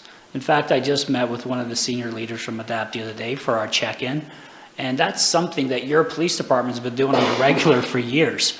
I would love to have a Cahoots modeled system in Grants Pass. And for those of you that don't know Cahoots, they're up in Eugene and Springfield. And I know they get about $1 million from each city, something like that. And they have several professional mental health workers that just respond to a variety of calls for service. And it would be nice in my mind to have that available to us. But where I think sometimes the confusion sets in is when someone's in crisis, the case manager can't manage someone in crisis. That's troublesome, problematic, basically fighting. We need to deal with that first, and then a soft handoff to somebody else. So that would be my response to that question. Thank you, Chief. Question number 5. What was the budgetary impact of splitting Grants Pass Police and Fire in 2021 and creating the need for a fire chief? How has this impacted annual costs? You want me to answer that? No. So I know potentially out there in public, it looks like we do just add FTE and positions out there. At the time of this decision, though, when we added the fire chief, we did not fill a fire prevention specialist. And so there was an FTE trade-off there. Obviously, the fire chief is a little bit more expensive than a fire prevention person. However, in bringing the fire chief inside the city, we actually canceled our contract with the county, and the fire chief is supposed to be in charge of the city's emergency management system, which at the time of that decision, that was a $30,000 savings to the city. Thank you, JC. Question number 6. How linked is the increased expenditures for the police to the homeless crisis?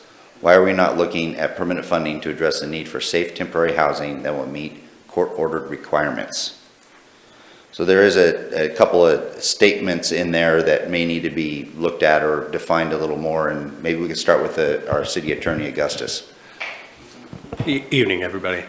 I'll leave to Chief Hensman the increased workload that this issue has probably brought upon his department.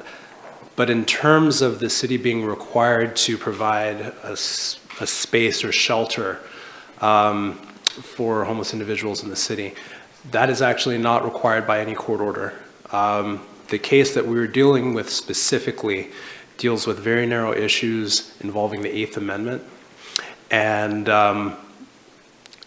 I think at all levels, at the district court level and at the Ninth Circuit level, the judges made it clear that the city was not required to provide shelter for its homeless community. It only stated that so long as there are not enough shelter beds, then the city would be prohibited from criminally or civilly enforcing against sleeping and resting in public places. Thank you. So my response to this is as a leader in the police department, I have to manage resources, and I have to evaluate the needs of the community daily, weekly, monthly, annually. It goes without saying that we are working through some problems within our community that are unhoused, people living in parks, but also people dealing with mental health conditions and substance abuse disorders. Regardless of what anybody thinks, I have to look at community safety and livability. So we have the community response team that was initially supported by 2 police officers, and in 2023 I added a 3rd. In fact, I added a sergeant to that team. So now we have 3 police officers, and all they do is manage livability issues within our parks and then within our downtown environment as well. Also, we put quite a burden on the rest of the team as well. So not only do I want them and ask them to respond to regular calls for service, I also need them to walk the parks, do extra patrols as well within that system.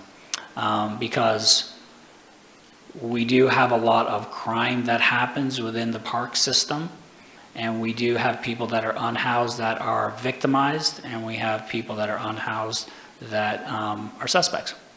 And we have to manage that like anything else.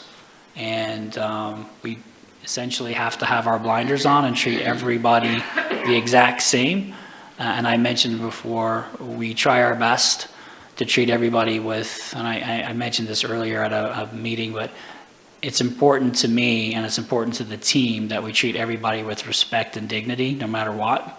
But we will be firm and we will be fair in how we do our job. So the unhoused concerns we've been dealing with has brought a lot of extra work to my department.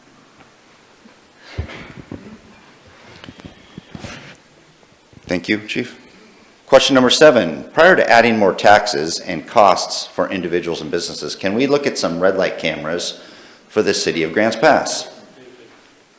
Don't know if a council member would like to maybe answer that one that was around when we looked at that, or if I can should refer that to the chief. Councilor King? Well, it was my understanding, and correct me if I'm wrong, Chief, that ODOT would not allow us to do that along the state highways. And the major prospect for doing that, where we would have the biggest problem, would be 6th and 7th Street and Redwood Avenue. And so you'd end up with cameras at a lot less busier intersections that probably don't have the traffic and the issue. That's my understanding. Yeah, and this was a topic of conversation before I arrived, but it's my understanding too. Getting signed off by ODOT can be quite complicated. In the red light camera system, its primary purpose is for traffic enforcement and compliance, not as a revenue stream. So it would not be a revenue stream sufficient to provide for public safety funding. Question number 8. Please explain why the City Council would not support a countywide sales tax proposal a year ago to support the Sheriff's Department, but now seems to think it is the only way to cure the problem they have in paying for public safety. Councilor King? I'll just try to, this is through my filter, okay? So my filter, it may not be the same as your filter, but at the time, the city council had a lot of varying opinions. Not everybody was of the same opinion. There were about 3 councilors, I think, that did support it, and everybody has a different reason for what they were talking about. I think one of the main things with some of the councilors, if you did go for a sales tax, that's not to say that we will or will not, but if you did, under the county proposal, most of the tax would be collected in the city limits, but there would be some revenue spent outside the city limits, probably in a greater percentage than where the revenue was collected. And that would not be true of a city sales tax because all the money would stay within the city. Now, there's advantages and disadvantages to that too, because we need to be collaborating with our neighbors and be seamless between the city and the county. And I don't know if that answers the question, but if I was to put it succinctly in 10 minutes or in 10 seconds, I think there was varying opinions. You'd have to ask each one of us what they thought. There was some support and there was some opposition.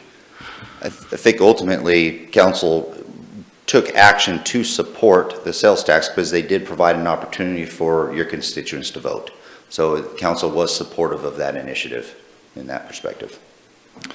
Councilor De La Grange? Yeah, I'll just tack on to that a little bit more. The sales tax that the county proposed was not a good deal for the city because it was based on population. So I don't remember the exact numbers, but let's say 50% of the people live in the county and 50% of the people live in the city. That's how the revenue from the sales tax would have been split. However, much more than 50% of the transactions happen in the city. You know, I mean, 75, 80% probably happen in the city. So in essence, the city would have been subsidizing the county under that particular proposal, which was not a good deal for the citizens of Grants Pass. With a city proposed sales tax, it's a little bit different because that same inequity is not there.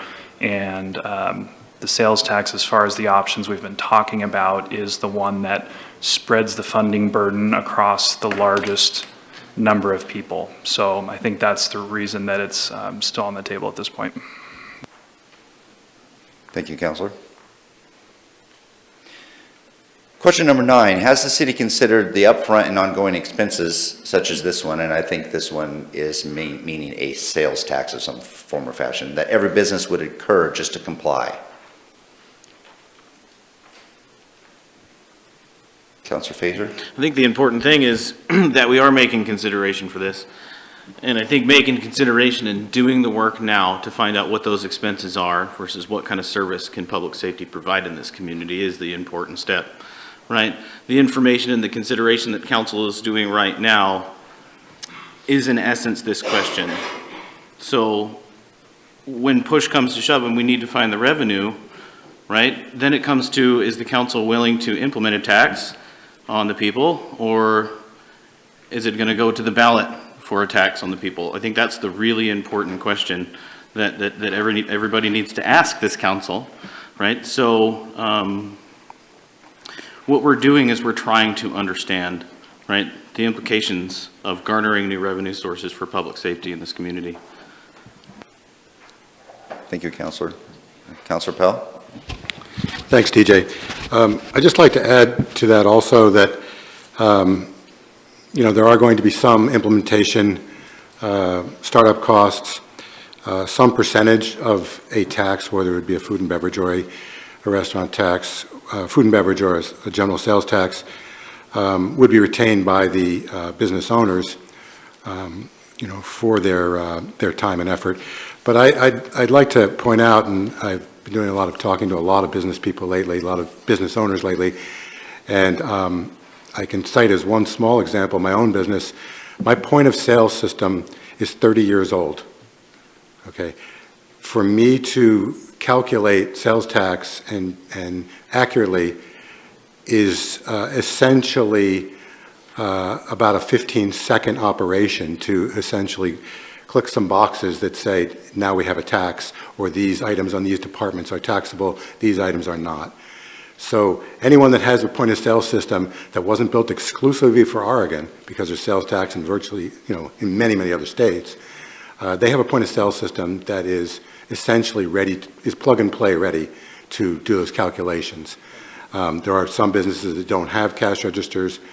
You can probably buy, I know that you can buy a cash register for roughly $350 or $400 that has a tax key on it. So calculating tax and implementing department by department is not a big deal. I'm not very tech savvy, and I'm confident I can do it with a 30-year-old POS system. But again, the better questions, I think, are the ones that DJ just presented. Thank you, Councilor. All right. Next question. Question 10, has the city considered adding EV charging stations in the numerous city parking lots for a charging fee and adding solar to city buildings as cost savings, then using those savings and funds to fund the budget shortfalls? Well, since it's a budget thing, I think I'll go to JC here. So yes, we do have some electronic vehicle charging stations. They are downtown. We currently do not charge for them per policy direction. However, if we did charge for them, that's not necessarily a large money maker, much like the red light cameras. The city is always looking for cost-saving and clean energy measures. The city is currently performing 2 feasibility studies for solar. However, the net effect of these projects is to curb future energy requirements, not necessarily to make money on them. A lot of our facilities and infrastructure, we would need mass fields in order for us to be a net zero back into the system, much like our water treatment plant and our water restoration plant. Thank you. Question number 11. If we approved a mechanism to increase public safety funding, what improvement can we expect in crime, drug, repeat offender, and vagrancy problems here in Grants Pass? I think that's specifically a police chief question. Chief Hensman?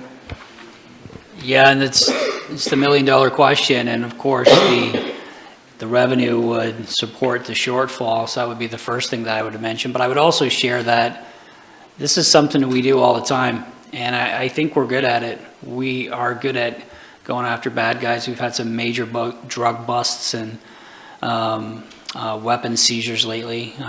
That was publicized with a major long-term sophisticated investigation with a drug trafficking organization recently that we took down. And this is a direct result of our partnerships with the DEA, the drug teams, and assigning police officers to these roles so we can get the biggest bang for our buck. So we get the full service of the federal government, local task forces, the Oregon State Police, etc. And we really take drug crime seriously in this town, even though ballot measure 110 was voted in by the people, and I respect that.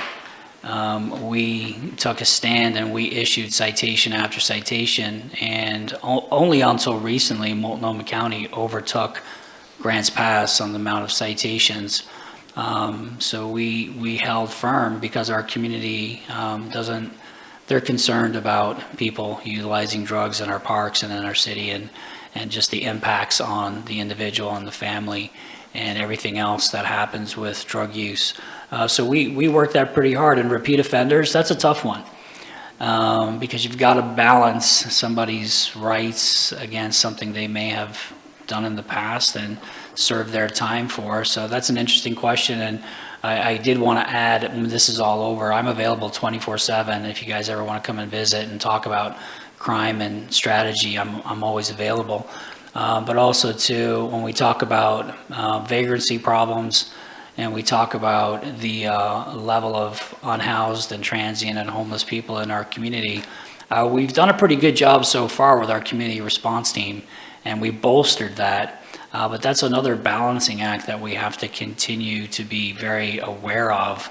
But also, a lot of our transient vagrancy, unhoused, homeless problems that we see, they are not high-level offenses in our community. The majority of them don't even rise to a criminal offense.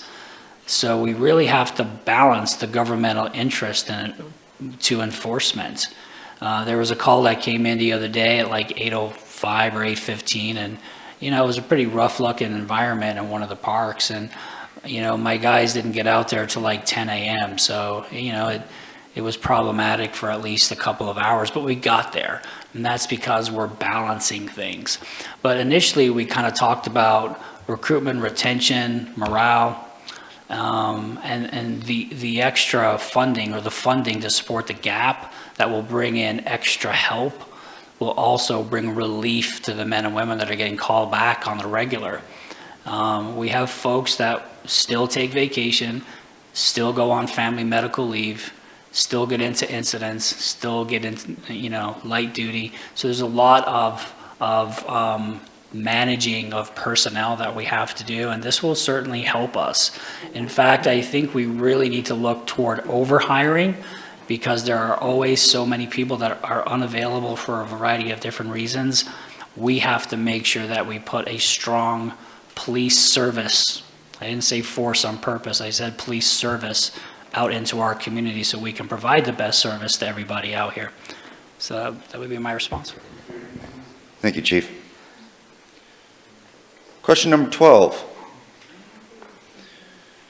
Do you feel that the funding mechanisms that have worked in other areas, including but not limited to economic improvement districts, local income tax, local payroll tax, gas tax, and increases in property taxes rates, have been thoroughly examined and exhausted to the point that you are willing to enact a new sales tax or food and beverage tax at council level without a vote of the people who have elected you to serve as their voice?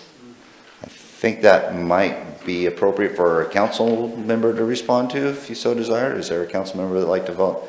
Councilor Fazer? Sure. From my individual perspective, if it's asking, have we looked into other revenue sources and brought to the decision that we are going to implement a tax without a voice of the people, the answer is no, in my opinion, period. Okay?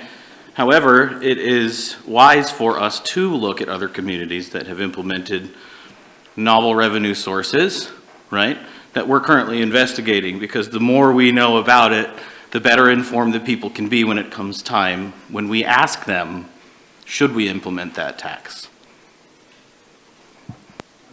Thank you. Councilor Lillies? Well, I think I pretty well spoke my thoughts earlier, because I do feel that we have truly looked to the people, and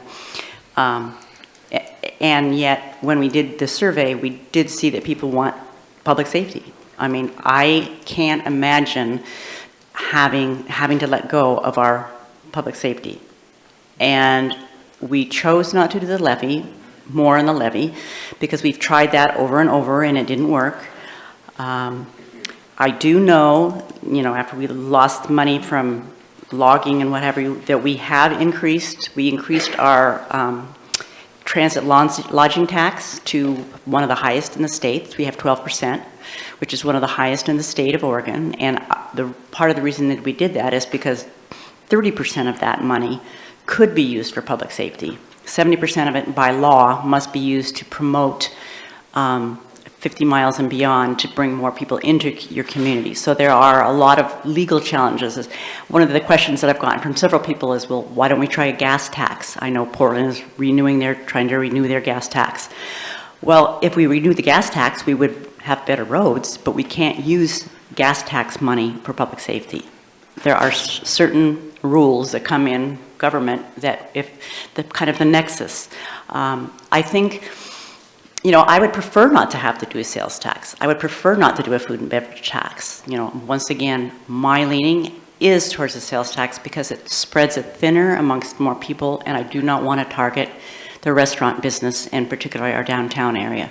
And I know it is a very unpopular thing, but I also know that without public safety, we don't have a community. And so there comes a point, and we do know that there can be a referendum. I mean, that's just the way it is, but we have to come up with something.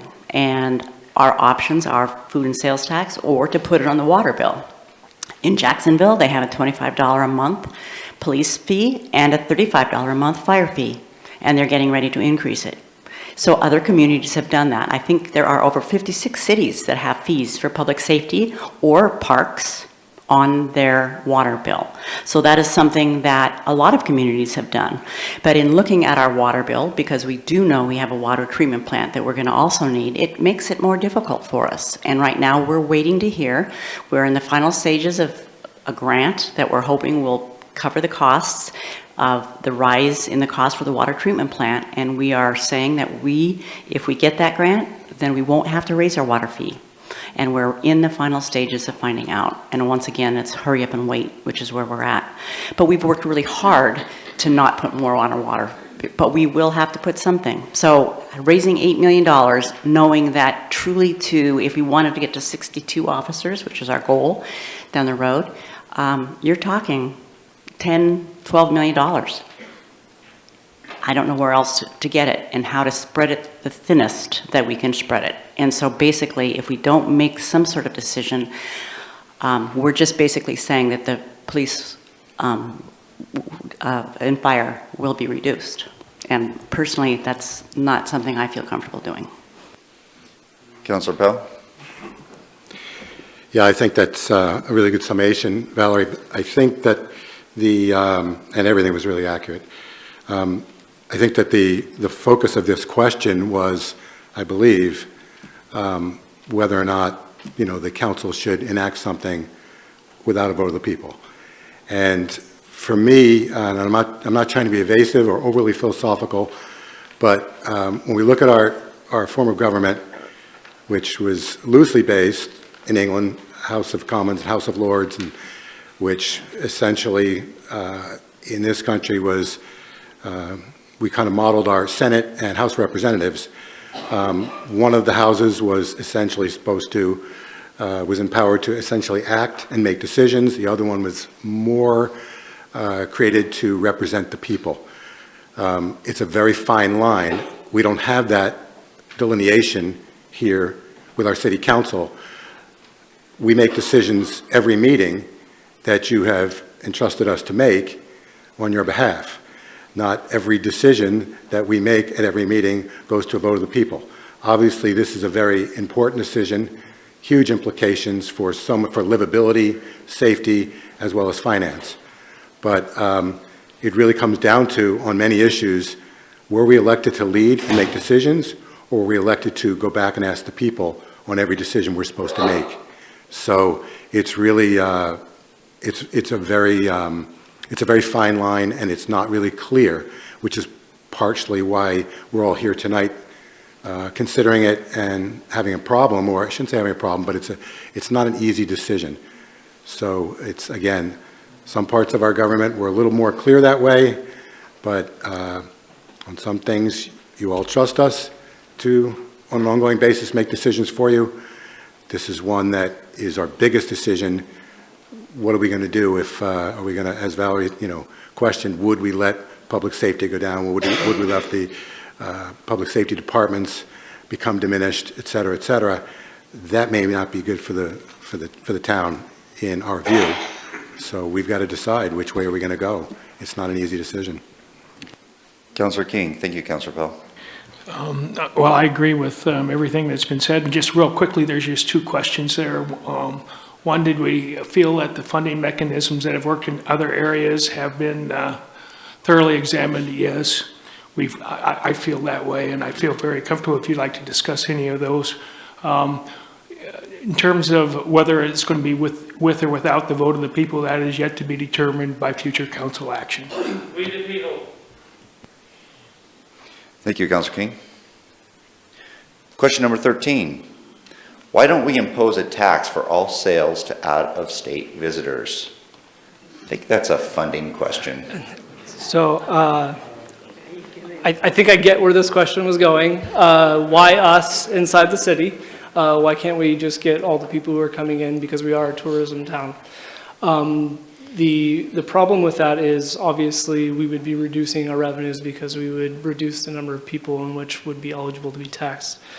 You're also looking at, this isn't necessarily a widespread approach throughout the rest of the nation. Yes, this is a potential option that council could explore, but again, it's not necessarily widely practiced. And that, I think, goes back to potentially what Councilor Pell was mentioning before of programming POS systems for a business owner. And when we are looking at some of these options, and as Augustus and I pour through some of these different tax codes, we are definitely having a conversation about operations, things that are not only beneficial to the city as far as financial, but also what can we expect the community to also be able to track and monitor and report back to us. Thank you. Oh, Mayor.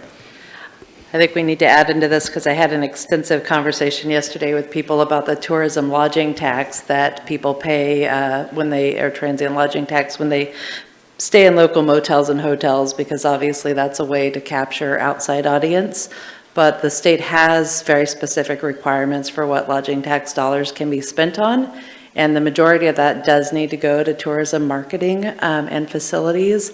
And here in Grants Pass, we do have a portion of it going to help with public safety as well. So we are using that to help support public safety to the extent that we're able to, but it does have requirements. I just also wanted to point out that the reason why both the food and beverage tax and the general sales tax are still on the table and being discussed is that either one of those options would tax anybody who was spending money inside the city limits. So for those city residents who would pay the full cost of a utility fee, if it's placed on your water bill, that's not true of either a sales tax or a food and beverage tax. People who live in the county and do business in the city, as well as anybody from out of state or out of town, would also be paying that retail sales or the food and beverage tax. But the retail sales has a capacity to generate a much larger amount of revenue than the food and beverage tax, since that's just related to a particular segment. So that's why the council is considering those options. Thank you, Mayor. Question number 14.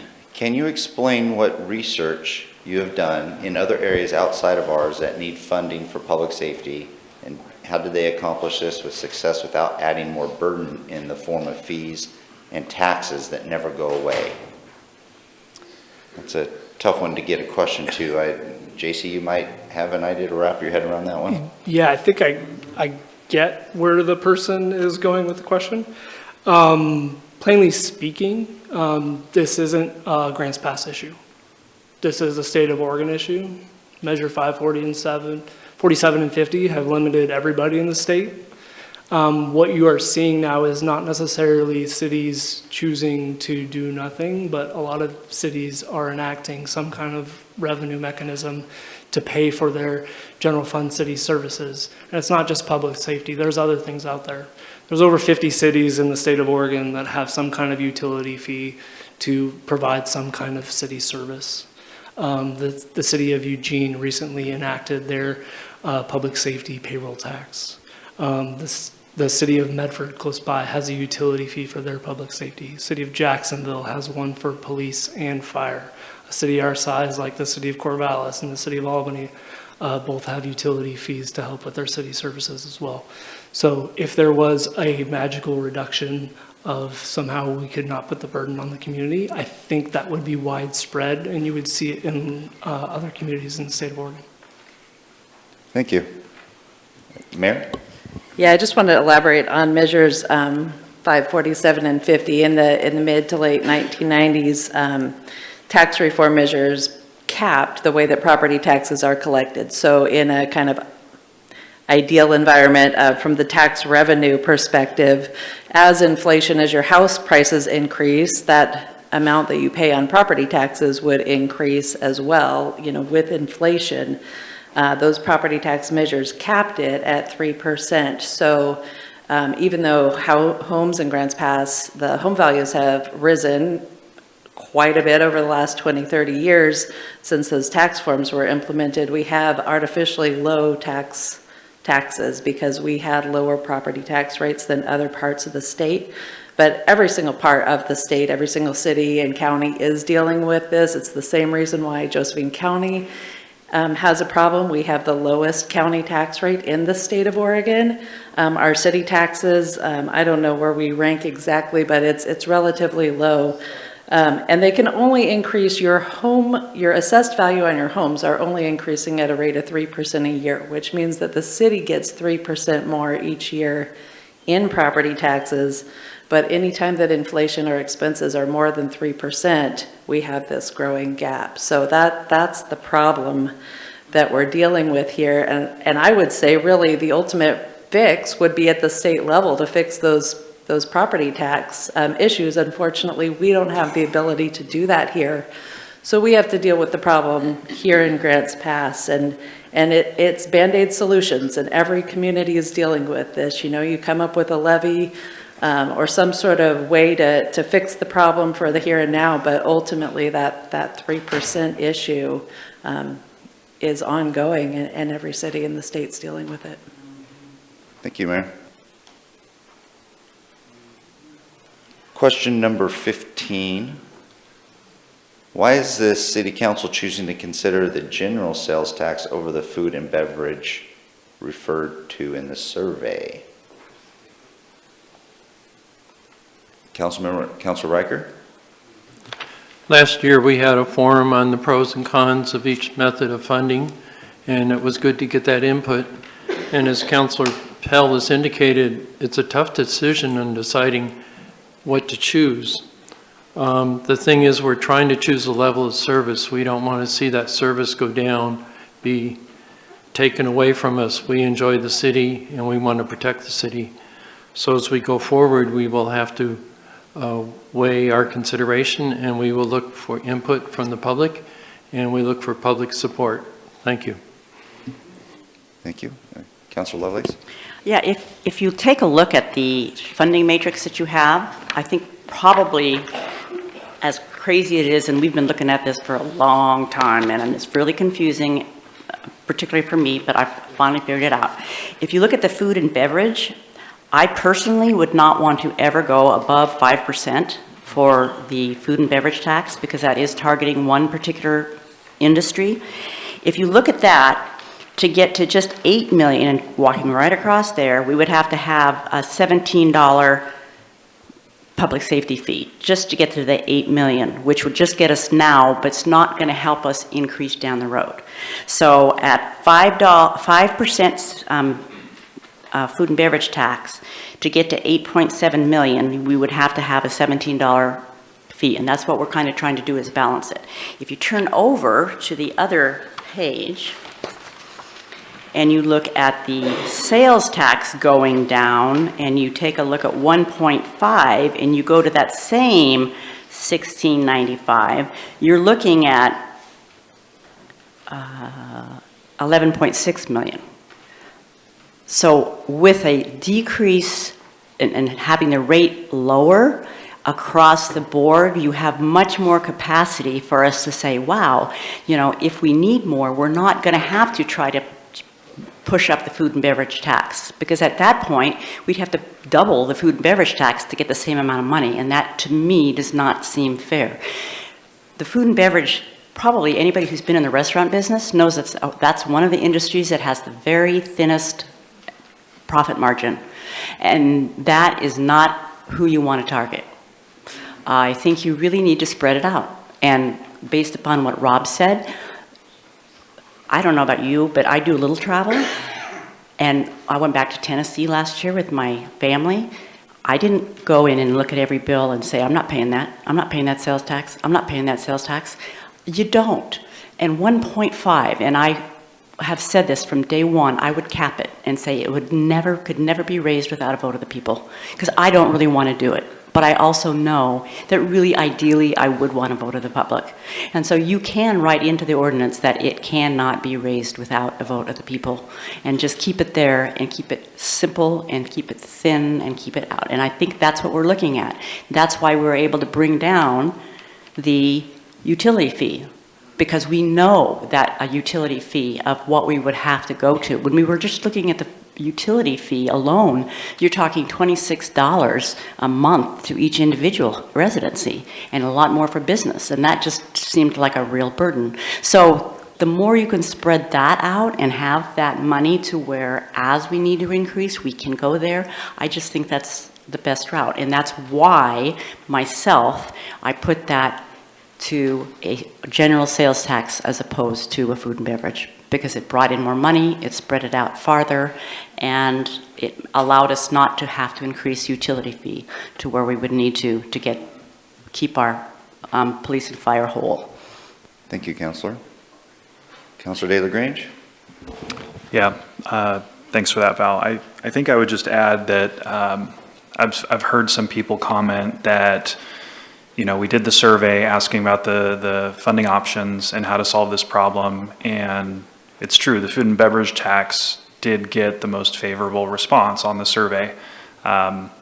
Unfortunately, when we did the survey, at least at a council level, I don't think we had a grasp on what that looked like in subsequent years, in year 2 and year 3, and all the way out to year 5. And once you start looking at the numbers long-term and you get out to year 5,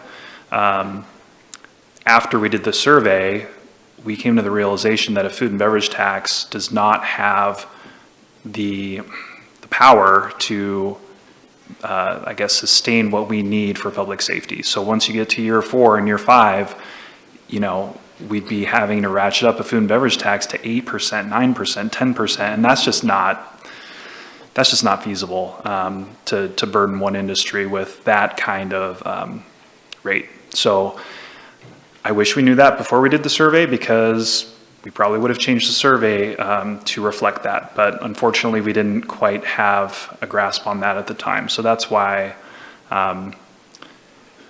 we're not necessarily, that option isn't necessarily our first choice right now, even though it was the first choice of people that took the survey. Councilor Pell? Thank you, Councilor.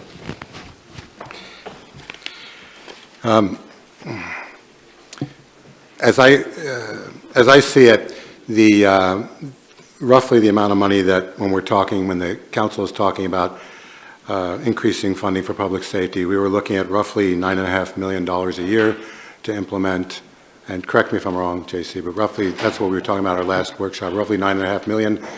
And one way to get there would have been 1.5% sales tax and 12-cent utility fee, roughly, right? Huh? I'm sorry, $12 per month, sorry.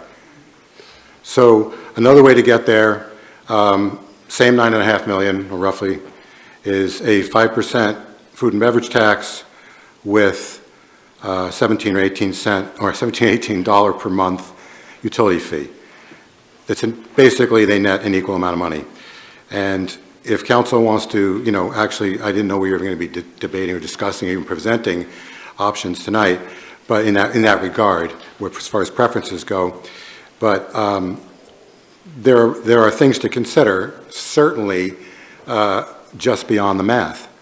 There's social implications, and I can tell you that I've spent about roughly 6 or 7 hours talking to other business owners and restaurant owners in the last week.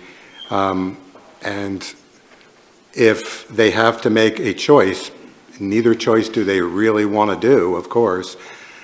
It was not hard to predict. Virtually every general business owner feels that a food and beverage tax would be more reasonable and affect less people negatively, and the restaurant owners are irate that they would ever be singled out as one industry. It's the way I see it, to have the only city in the state with a general sales tax is definitely a stigma. Virtually every business owner that I've talked to has said that virtually all tourists at one point or another mention that they love coming to Grants Pass because we have no sales tax. And it matters not, I don't think it matters a little, not a huge amount, how much that tax is. We've got shoe stores that say that people come up from California and buy $200, $300 pair of boots because there's no tax here. Bike stores, jewelry stores, and they all say the same thing. And what I was a little bit surprised with when I was going around talking to different business owners, even purveyors of lower ticket items, were saying the same thing, that tourists, especially and people from out of the area, are very, very happy to come to a place with no sales tax. So the social implications of a sales tax, I believe, are far, the negative social implications are far greater. And I don't know that all the council necessarily embraces that concept or believes that concept to the degree that I do.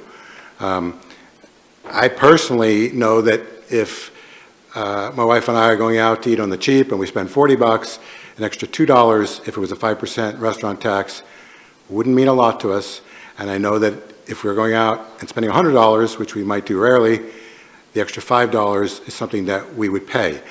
When I asked business owners if they agreed with that, every single one of them agreed with that they didn't feel that a 5% food and beverage tax would affect people's dining out habits very much.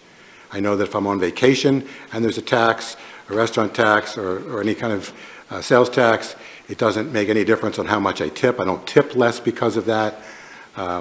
So there's social implications, and I think that while, yes, restaurant owners would be irate, and there's hundreds of them that would be irate, I think that in a few months the general public might not necessarily feel that badly about our food and beverage tax.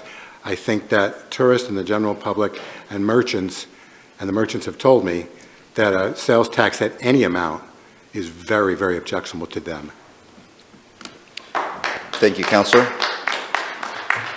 Question number 16. How can anyone make a decision regarding sales tax or food and beverage tax when we have no idea how much of that money will go to the vendor of such service? JC, you've done some research on that, so. Yeah, and Councilor Pell touched on this a little bit earlier with the food and beverage tax in the city of Ashland, as well as what we currently have in the city of Grants Pass with our lodging tax. There is a percentage able to be kept by each vendor as part of that administration of that tax. Currently, our lodging tax inside the city of Grants Pass, each vendor is allowed to keep 5% of what they collect. And so I'm guessing council will weigh that decision in the future. Thank you, JC. Question number 17. Why would we choose a sales tax or food and beverage tax when it would be subject to a referendum? Augustus, you want to take that one? Yeah, I'll take that one.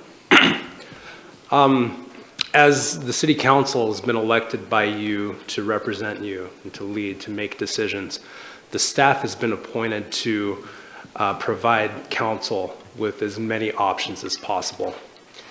I think it's clear in the presentation that the council has been diligent in its efforts to try to figure out an answer to this issue, which has been going on for the last 10 years.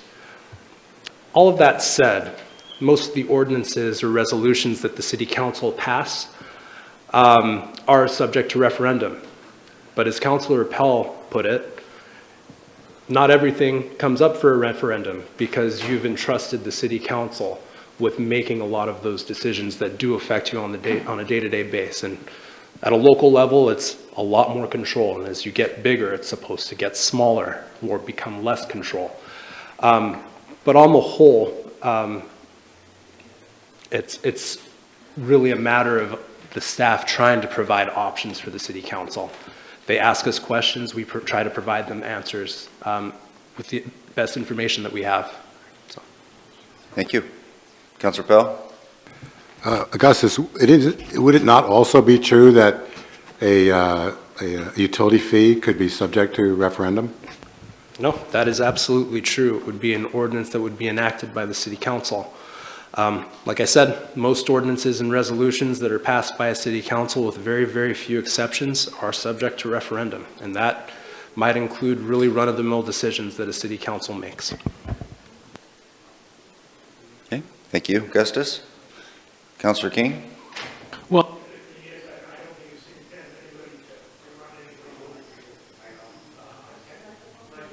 I don't think it's the intent of anybody in this process to force something down people's throat. We got a problem we need to solve. And one of the things that I've experienced when you have a community that has a conflict or an issue, it's an opportunity to come together, not tear each other apart. And so as we work together, and you see it today, we become an even better community. And so I don't determine, if the people want to vote on it, that's great. We're trying to solve the issue, and we'll do the best we can on that, and then you folks can make up your mind, and we'll abide by that, and that's great. And hopefully at the other end of the line, we come out an even better community. Thank you, Councilor. Councilor Pell. I'd just like to say one thing that it was a quote that actually I just happened to read the other day. Some of you may have heard of Thomas Sowell. He's a noted economist and historian. He said that government doesn't come up with solutions, only trade-offs.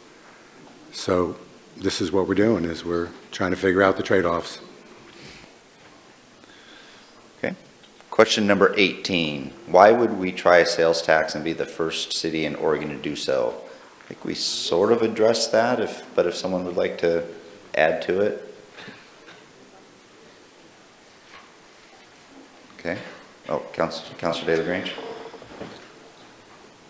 No matter what solution we pick for this problem, there's going to be a segment of people that are very upset about it. If it's a sales tax, if it's a food and beverage tax, if it's a utility fee, if we choose to do nothing and have to start laying off public safety staff, any one of those decisions, some amount of people is going to be very upset with us. So, you know, it's the same with the sales tax. You know, there's a segment that's going to be upset if we do the sales tax. And I think the reason that we're considering it is, as I've already said, it spreads the burden over the widest group of people. So no single group, whether it's restaurants or whether it's people that have utility bills, are having to shoulder the entire burden. So from that perspective, it is the best option if you're looking at just that one metric. We would be the first one in Oregon to do so, which is a negative. The rate that we're potentially looking at, a 1.5% rate, in my opinion, there's going to be a lot of people upset up front, and after 6 months, no one's going to bat an eye at 1.5%, especially when it's saving them, you know, a $30 charge on their utility fee or whatever that charge ends up being. So every one of these options has pros and cons. Sales tax definitely has pros and cons, but it's on the table just like the other options. Thank you, Councilor. Councilor Auger? And I think it does bear repeating that although the sales tax is unprecedented in the state of Oregon, communities across Oregon are facing unprecedented issues, including the changing landscape of Measure 110, the changing landscape of use of public spaces, state mandated PERS rates, the cost of vehicle replacements for public safety professionals, you name it. The list goes on and on. We are truly facing an issue that is the size of a mountain, and so we have to view solutions that are equal in size. Thank you, Councilor. Okay. All right, question 19. I would like a clear picture of the impact on fire and police that not funding them would have. Councilor Rowley? JC? No, not quite. So I'm not going to try and put either of the chiefs over here on the spot, but generically speaking, if nothing is done, obviously we would have a limited number of resources. In that number of limited resources, as a staff, we would come back to council and the community with what we would recommend, what we could provide with those dollars. Obviously, with less money, there is going to be some kind of a reduction in some kind of service. What that looks like currently, I don't know. I would assume there is some kind of staffing reduction and service level reduction. And again, I don't think the dust has settled quite yet as to, if we do nothing, what that may look like in the next budget year. Thank you. Councilor Pell? Yeah, and I'd just like to add or dovetail with what we heard prior from the chiefs, that they're understaffed now, and I believe most on the council probably believes that.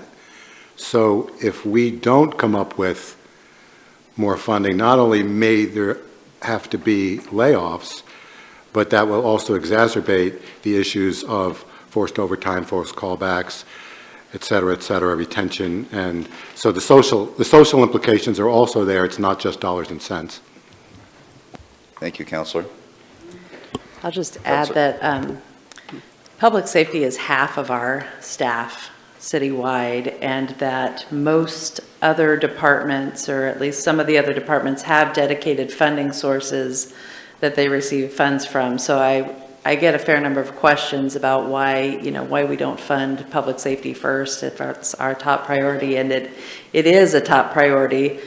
other things have to be priorities too, providing clean water, definitely a priority, and it's paid for through your water bill. So laying off water staff would not help solve this problem. The thing that will show the greatest effect if we have to make cuts, personnel is our biggest expense, and half of our staff are public safety staff. So, we don't know exactly where the cuts would be made or to what extent things would have to be made if we're put in a situation of tightening the belt, so to speak. But it's not a matter of trimming the fat. The fat's been trimmed over the past 10 years especially.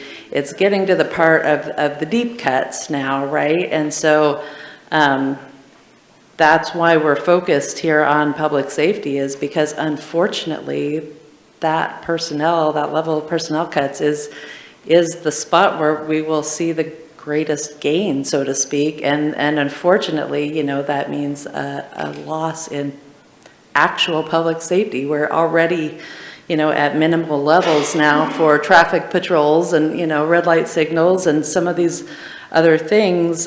So we'll start making cuts. And at this point, we do have to manage, and our both chiefs, fire and police, are always determining, what the priority call is at the moment. And if things stack up at the same time, you have to go to the one that needs the most help at that moment, and the other things get put on the back burner. But they both try to go to everything all the time as soon as they can get to it.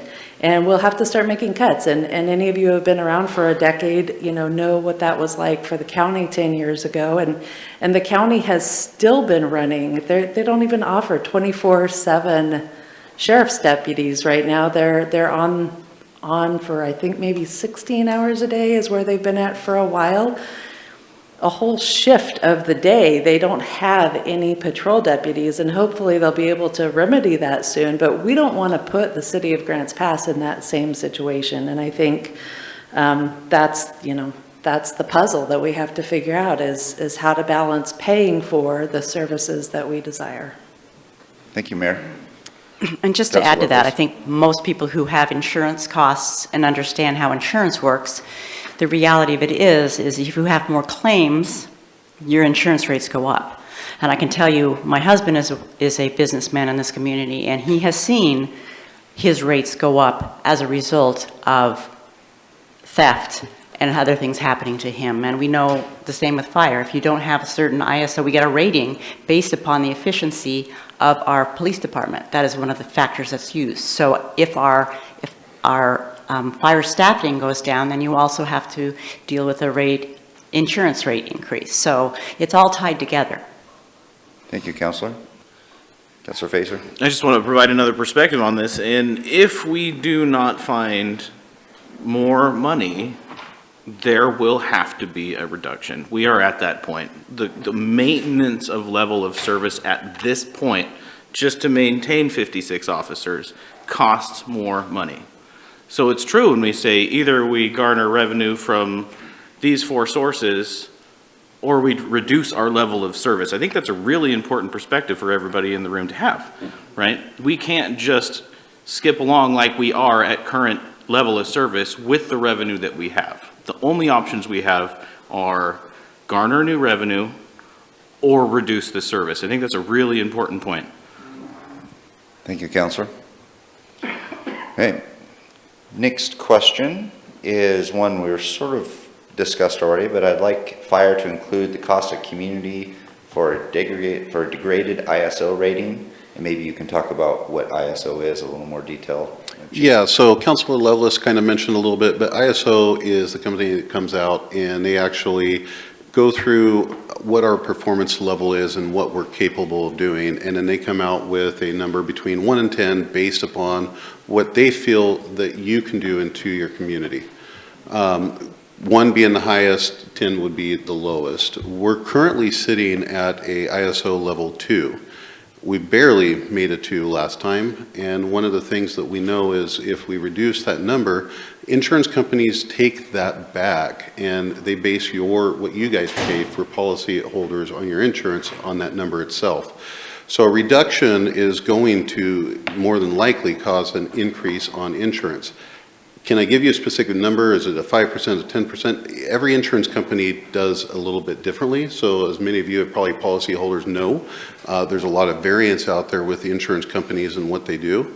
There's a few that don't even necessarily use ISO as a rating themselves, but the majority do. So yeah, if we actually saw a reduction in service, we would definitely see a reduction in ISO, I would expect, which would then also have that impact. Thank you, Chief. The next couple of questions we may have already answered in the presentation through discussion, but I'll mention them, and if there is any additional feedback, let me know. But how did we end up with this huge shortfall? I think we talked about expenses and revenues. Do you want to add anything else, JC? I don't think I need to, Okay. but if people want me to blather on for another 60 seconds, I could. No, I think we addressed that in the presentation. Another question is, why wasn't it addressed sooner? I think Councilor Lovelace mentioned it along with the presentation. This is something that's been identified over a decade ago that we've been working on finding solutions. And Councilor DeLonge looks like he wants to highlight this one also. Yeah, I just wanted to mention that it has been addressed to the degree that we have been able to address it. We've tried several options for increasing revenue, and we actually have done a few things to increase revenue. On the back table, there's a sheet that outlines 30 things that we've done just since 2021 to reduce our costs, and 7 things we've done to increase revenue. So we have been addressing it. We've reduced operational expenses by close to $4 million in that time. And we've done the work to trim the fat, and we've done the work to address it without going to the public for more revenue. And we've done pretty much everything we can in that regard. So we've been working to address it. It's just a very difficult problem. Thank you, Councilor. Why wasn't the levy increased and put on the ballot last November? Does a council member want to address that at all? Councilor King?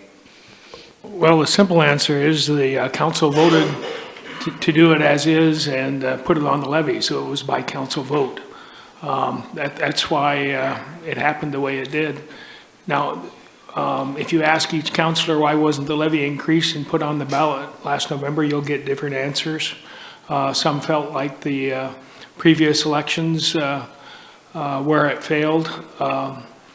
Some felt like it was a temporary solution, not a permanent solution for funding. Others felt like the percentage of property owners that actually pay the tax in the county is a minority. And so not everybody's paying their fair share. And it could have been increased, but it wasn't because the council voted not to. Thank you, Councilor. Mayor? Well, the amount needed for the property tax levy would basically need to double. So it's at $1.79, and it would need to be well over $3 in order to make up this gap. So we knew from previous election that the $1.89 increase, which I was not with the council at the time that they put that forward, but the 10-cent increase was never going to come anywhere close to funding the gap, and yet the public also didn't support that. So I think that that's one reason that we didn't put it on the levy.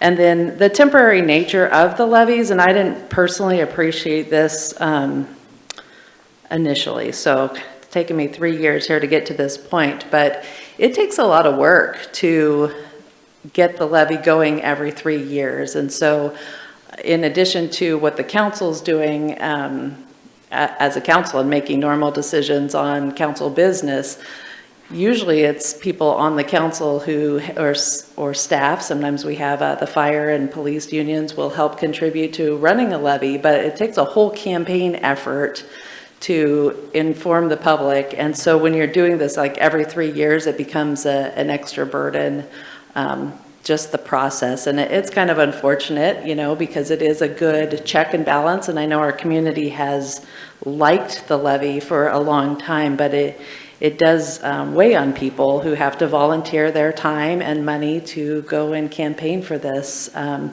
effort. And so, you know, the levy is a great solution in some ways. It does definitely bring in money, and I think you can tell by the fact that we've had this levy for so many years now, it was one of the initial solutions that the citizens and city implemented, I think, about 30 years ago to help fund this very same problem, you know. So this is not a new problem.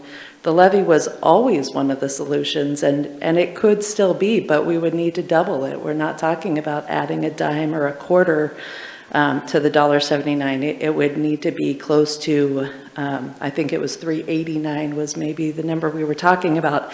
And then there are some state things that come into play where you're capped at how much property taxes people can pay. So I think we got to the point where if we increase the levy enough to actually fund this gap, we wouldn't be able to implement it at that level because of statewide caps. So there's just a lot of reasons, but it's pretty complicated stuff. But those are some of them. Thank you, Mayor. Councilor Pell? Yeah, without trying to get into the complicated stuff, the question kind of was, why did we choose a levy amount that we knew might not be sufficient? And I think it comes down to the concept that a bird in the hand is worth two in the bush. We, you know, as Councilor Auger said earlier, we had a mountain-sized problem here for public safety funding. We chose to go out for a levy that we thought the people would approve to be able to cut that mountain in half. So that was roughly half the money that we needed. And we knew that the citizens would likely pass that. And as everyone else has been saying about the difficulties with passing even a 10-cent increase in a levy, it's just absurdly, I'm not trying to be flippant, but the juice isn't worth the squeeze, even if you do get any juice at all. So to getting back, I'd like to just comment on one thing that Brian mentioned about, you know, what we've cut, roughly $4 million. We did roughly out of the last 3 years, cut $2 million from the budget. And I have to say that the budget cutting exercise that we did in 2021, just to put it in perspective for the public, I'd have to say that was probably at least, it was about 20 hours in meeting time, council meeting time, workshop time. I mean, we tried really hard with that. All of us are volunteers, and that was 20 hours, I would say. That's accurate, roughly? At least. We had at least four or five hour meetings, line by line. And I know that, you know, we didn't ask, you know, the public to be involved in that, but that was tedious work. And that wasn't enough. And we did it again 2 years later. It wasn't as difficult the second time. But this hasn't been due to lack of effort on this council's part. It has been difficult. And we had a lot of discussion over a lot of those line items. Some of us wanted to cut some of us wanted to cut others. But we worked at it, and it's not like, you know, $4 million just we snapped our fingers and that just occurred. That was a lot of work. And as people are saying, levies can be worked too. And would a $1.89 even pass? It's proven not to. So we took what we thought, or we gladly accepted what the public would agree to cut this, the mountain-sized problem in half. Thank you, Councilor Pell. Question number 24. The proposed utility fee is estimated to raise $3.3 million per year. How much money is the proposed sales tax expected to raise?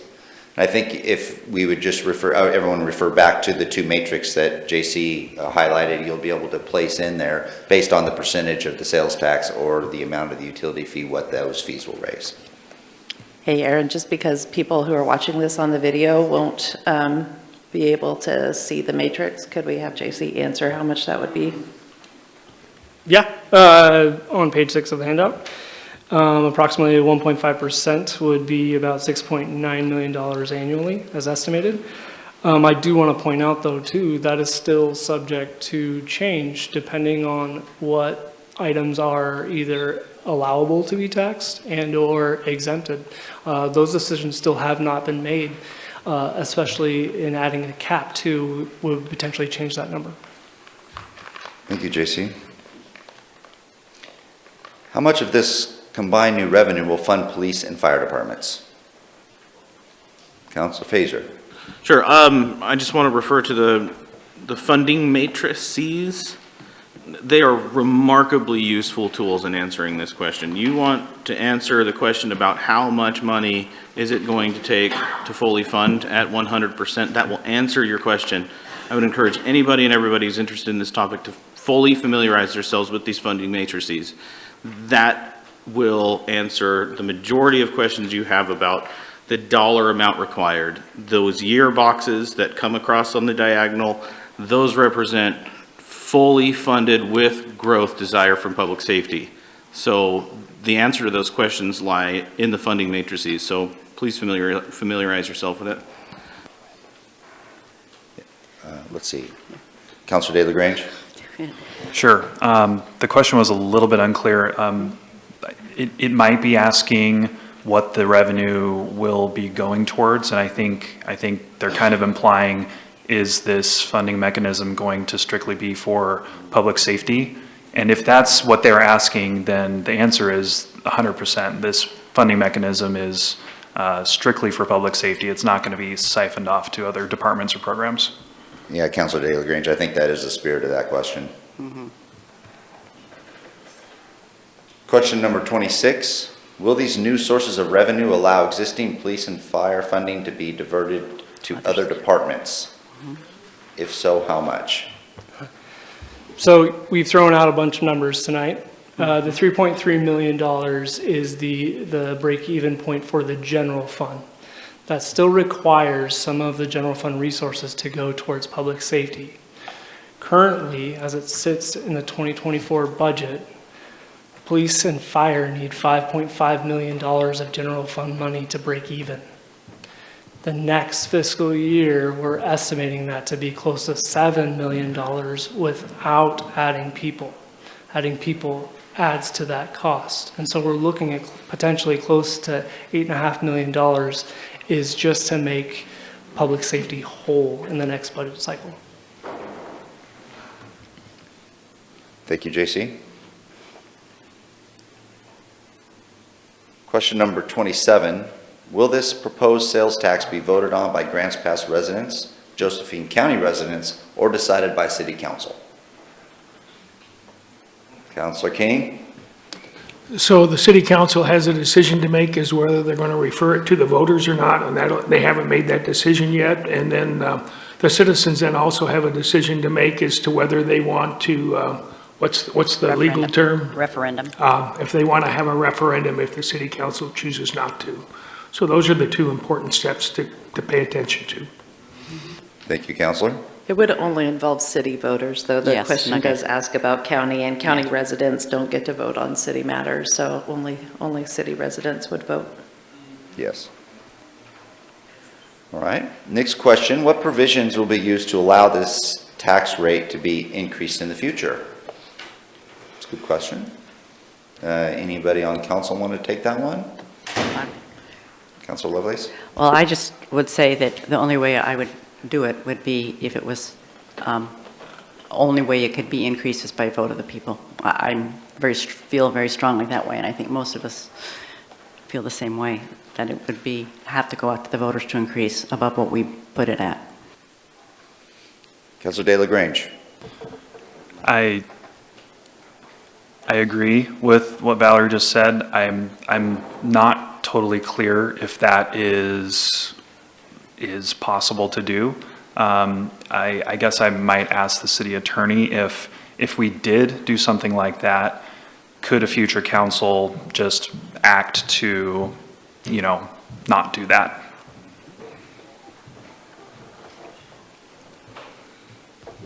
Functionally, yes. But that's a kind of practical, that's really getting into the practical question of governing, right? But functionally, I suppose it is possible. Okay, they would have to pass another thing to undo that and go through that whole process. You'd basically be going through, you'd go through the entire process, just pretty much in the opposite direction. Okay, thanks. So the last written down, pre-submitted question is, will this tax include food items? If so, which ones? Which ones does it exclude, if any? Councilor DeLonge? Well, I guess I would just say that the finer details of any of these options hasn't totally been ironed out yet.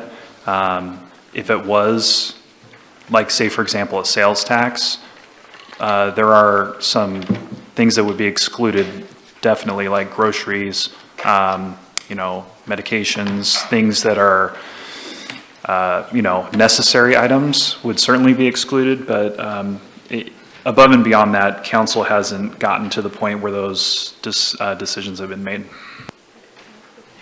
One thing I will say is that you can't tax something that's already being taxed. You can't have double taxation. So an example is alcohol, cigarettes, anything that's currently taxed, you could not put another tax on top of. So, you know, it's another reason, you know, I hate to admit this, but when I go out to a restaurant, oftentimes the majority of my bill is alcohol and not food, and that's not the majority, but it is a part because, face it, alcohol is extremely expensive. So that's a good part of the bill, but that couldn't be taxed. The only thing could be taxed would be the food on a food and beverage. They couldn't tax the alcohol again. So there is a law about that. Councilor Pell? Yeah. Okay. I've never seen Valerie drink in city council chambers or anywhere else, for that matter. Rest assured. But just getting back to what Brian was saying, I think council hasn't specifically discussed it yet. I would think that we would all end up agreeing with what he said about food items would not be taxed and so forth. But if I'm not mistaken, 13 states actually do have tax on groceries. I mean, which to me is mind-boggling, and I would never vote for that. But actually, in some places, they do. You know, I visited Hawaii once. There was tax in the grocery store. I was shocked. I'm thinking, this has to be the only place in the world they would ever do this. And I looked it up, and there's many states that do. But I don't think that we would. I know that I wouldn't, and I think that's the sentiment of the whole council. Thank you, Councilor. All right, so we have a number of written down questions that you have provided, and we want to make sure we get through these so your questions can also be heard. Some of these may have been answered already. This one is a potential one that has already been answered by Councilor Pell just recently. How seriously have you looked at reducing other services in the community to fund police and fire? I think Councilor Pell mentioned the two scenarios that we went through, and Mayor, did you have something to add? Well, we have reduced things. I guess one thing that comes up frequently in terms of reduction, and I did state that, you know, what a significant portion of our city budget the Public Safety Department is. Our entire operating fund for the Parks Division is $3.5 million. So, you know, we would have to eliminate our entire Parks Department and potentially sell off park property or whatever in order to save $3.5 million, you know, which, as we've discussed earlier, wouldn't solve this problem. So I think, you know, this idea that like we could just make, let's say, 10% cuts in other departments in order to not have this problem, the math doesn't work like that. So we would have to look at significant cuts. And as Councilor DeLonge mentioned, he has a handout on the back table that you probably mostly don't have because it came in after you were sitting down, but it does list off a number of things that have been cut over just the last couple of years here, including, you know, freezing a number of positions. We were lucky to not have to make layoffs over the last couple of years, but the council implemented freezes of vacant positions, and police lost a number of positions, and they're feeling it. And some of us have been accused of defunding the police, you know, as a result of losing those positions. So we can't, you know, we can't, I guess, have it both ways. We have to find funding or we will lose positions. That's the trouble here. Thank you, Mayor. Okay, next question. In light of the funding crisis, how can council think hiring 6 more is smart?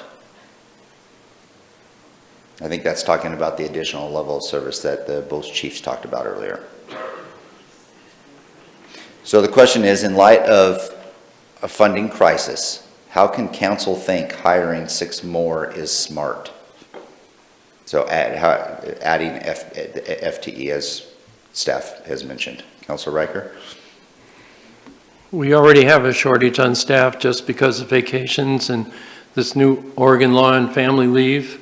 Also, anytime you have an injury, somebody's off, and people are retiring, so we need to have those positions to maintain almost the current level of service that we have at this time. Thank you.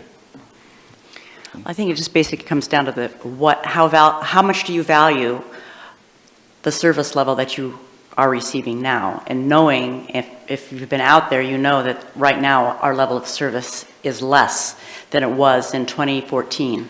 So with the increase in the population, and we know the problems that have come about since 2014, to think that we're dealing with less police officers than we were, and knowing with family leave and some of these other things before, they didn't have to necessarily be on administrative leave. So there's a lot of things that come down from the state that you have to do. So that has put a lot more pressure, and you heard the police chief and the fire chief know how stressed and how many of our members have left.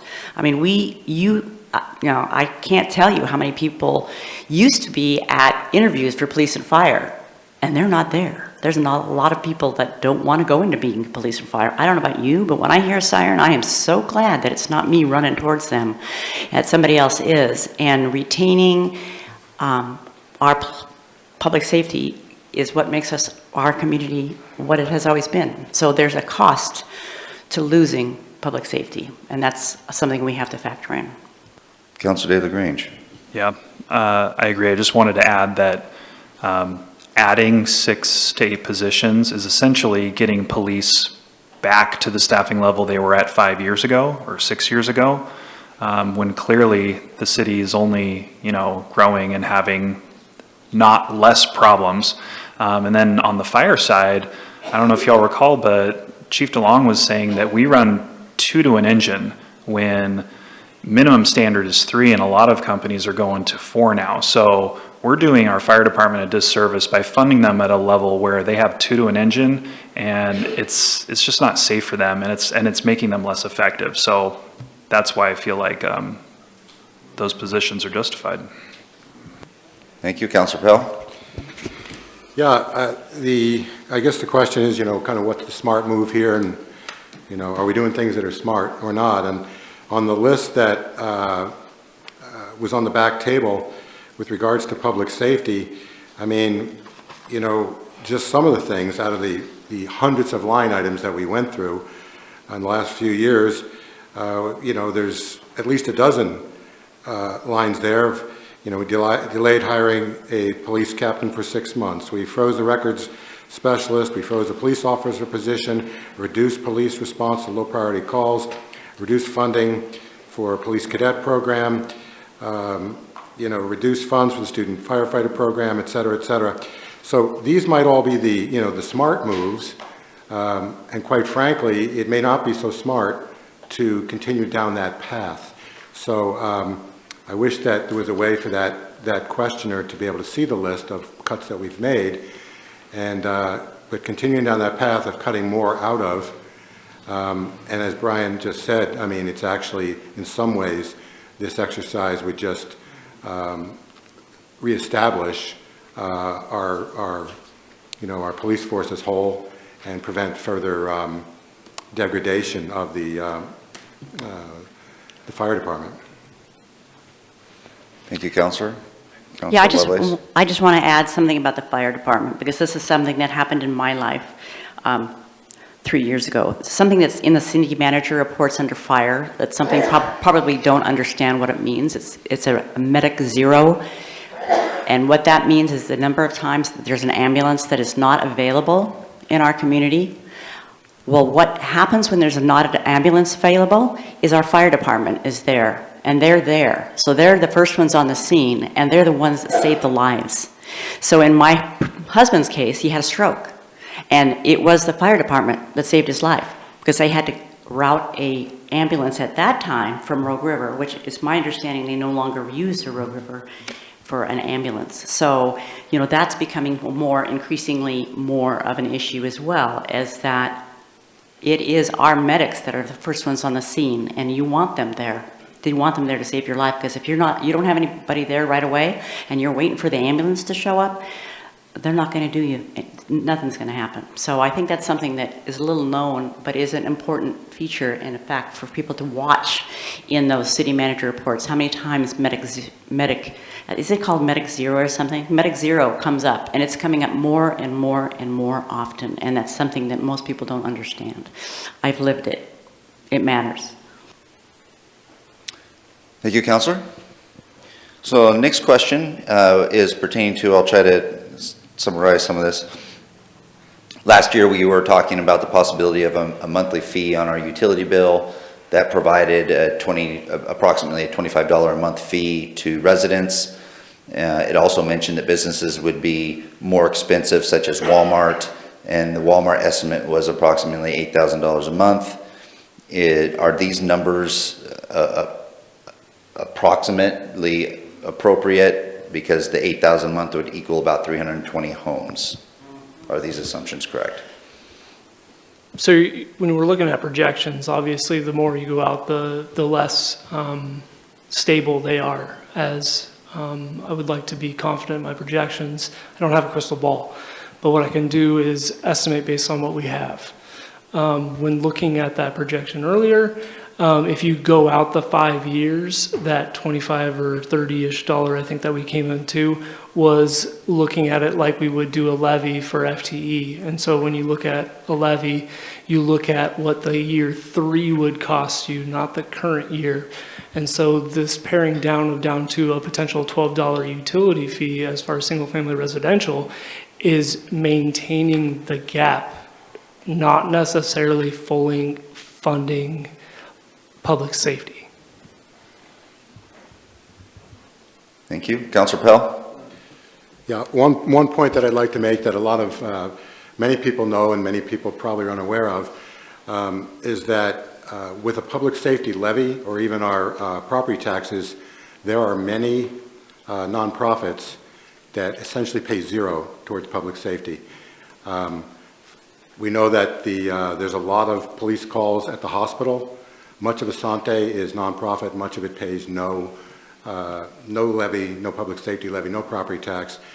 Utility fees will get and will be collected from entities like that. And I just go back, council may have heard me say this story, but 10, 12 years ago, whenever it was that we got at that time a big new ladder truck, council, I wasn't on council at that time, but council was told, we need this 4-story ladder truck to be able to service the new building at Asante, which I found incredibly ironic because the new building wasn't even paying any public safety taxes. So a utility fee does get some of that as well, which to me is a really good reason to have that as part of our solution. Thank you, Councilor. So next question was taking a comment here. Page 2 of our handout clearly says that groceries, over-the-counter medications would potentially be taxable under the proposed sales plan, yet Councilor stated that these items would not be taxed. Which of the situations is correct or true? I think the point is those details, so fine details of what's to be included and what's not going to be included are yet to be defined. And that would be subsequent discussions at a council level once a true funding mechanism was chosen. If I could add on to that, since I was the one who compiled this list, it does say groceries and then groceries purchased under federal programs under exempt. So in my research into other jurisdictions and how they implement a sales tax, the vast majority do not place a tax on groceries. And there are some places that do. These are potential examples. Council hasn't had any conversations or any deliberations about what will and will not be taxed yet. And so all this was to provide an example as to things that could be taxed. It was never meant to be a final determiner of what council is going to tax. I would just add that in all of our conversations about this, and I haven't heard any counselor say that they would want to consider taxing groceries or taxing essentials. And if there's any counselor up here that feels differently, feel free to correct me, but I don't think that that is the case at all. Yeah, that's true. The discussion has always been prepared foods and not your groceries. So I only have a couple more questions here in my hands, and a lot of them are repeats, so I'll mention that. If there are any other questions, please make sure to get them to Karen, and before we go on to the next phase of this. There is a question here that's talking about what, are you focusing on food and beverage and why? And then asking if it's going to go to a vote or not. There's another one about, is it going to go to a vote, or are you going to be making that decision yourself? What is the percentage that's going directly to emergency services? We did answer that, but there was a follow-up question also to this. What percentage of those funds would go to an administration fee? Would there be an administration fee associated with those? I don't think there would be an administration fee. There hasn't ever been an outline. The only administration charge fee would be potentially the administration fee that the vendor would then keep on their side of doing the collection. That part you mentioned on the TLT that we do with the transient lodging tax. Okay. There was one question here asking what the business's thoughts are on potentially losing business to Medford if a sales tax was implemented. It's a question on how those businesses would feel. I think that's a question of the businesses, and we're exploring that.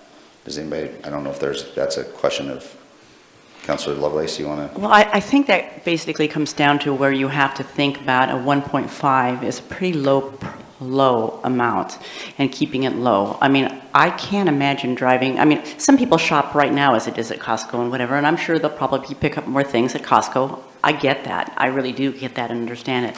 But you also have to think about the fact that 1.5% is not very high, and the amount of gas it would take to drive to Medford and back, if you're just going to avoid it, is not really financially smart. But I understand you're going to have some people that are just going to boycott, and that's just a reality. But I think, like I said, I don't not travel to places because they have sales tax, and I can guarantee you, I don't think I've been to a state where there's only been a 1.5 sales tax. It's usually much higher. So that's our reason for keeping it low and spreading it out, is because for 1.5%, I'm not going to travel somewhere else to save my money. Thank you, Councilor. Councilor Pell? Yeah, I would agree that 1.5% is pretty low, but I also would like to remind everyone that, and councilors have already gotten this data several years ago, from Soretti, Southern Oregon, whatever, business group. Roughly 4,000 to 5,000 people a day drive from Josephine County to Jackson County every day for work. They're already driving there. Would it be human nature for them to shop more when they're over there if we have a sales tax here? To me, the answer is, of course, yes.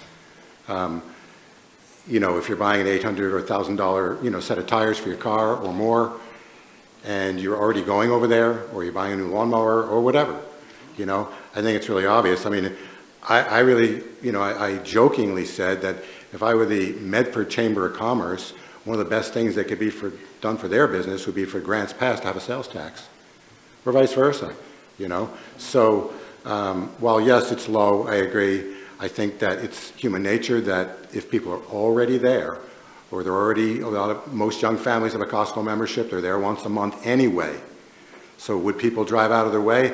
There'd be a few people who would enjoy sticking it to Grants Pass and driving out of the way, buy a pair of socks over there, But there's thousands of people every day already in Medford. Would they buy more over there? I believe they would. Thank you, Councilor. 2 more cards left. One is just asking for you to be aware of the middle class and them not being able to afford another tax. more of a statement than a question. And then the other question was, why are non-safety positions included in the funding narrative? And there are not non-funding safety positions included in the narrative. We're talking a crime analyst, 3 police officers, and 3 firefighters. Councilor Fazer. Could that perhaps be referring to a Parks employee on the recent ask? Maybe elaborating on that would be appropriate. Likely so. That was in the very first presentation. That was myself as a budget officer letting council know that that was another budget issue that would affect general fund ultimately, that we'll be requesting through the budget process.